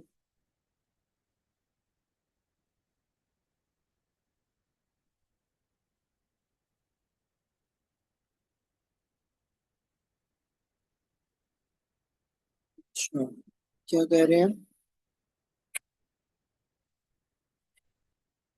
loss, sir it has effect on mail fertility, बिल्कुल, क्योंकि साधारण सी बात है, अगर मेल है उसके अंदर जो टेस्टोस्टेरोन है वो कम है, स्पर्मेटोजेनेसिस कम है, लो लिबिडो, यहाँ पे हमने ऊपर पढ़ा तो है, क्या वो एक्सेसिव अमाउंट क्या कर रही है, लिबिडो, लिबिडो तो एक कॉमन सी कंडीशन है, erectile डिसफंक्शन हो सकता है, gynecomastia हो सकता है, जो गैलेक्टोरिया के चांसेस है वो नहीं होते रेयरली। ठीक है, तो मेल विद अगर लो लिबिडो, इनफर्टिलिटी हो, लो टेस्टोस्टेरोन हो, तो वो हाइपरलेक्टिन भी हो सकता है। ठीक है, हाँ अनटिल अनलेस स्पेशली नहीं है कि प्रोलैक्टिनोमा हो, हाँ एंटीसाइकोटिक मेडिसिन यूज कर रहा हो उसकी वजह से हो रहा हो, metoclopramide which is a very common medication, वो यूज कर रहा हो, हाइपोथायराइडिज्म की वजह से हो रहा हो, या एक पिट्यूटरी स्टाक कंप्रेशन होता है उसकी वजह से हो रहा हो, तो वो उस कंडीशन में देख सकते हैं। और कोई क्वेश्चन,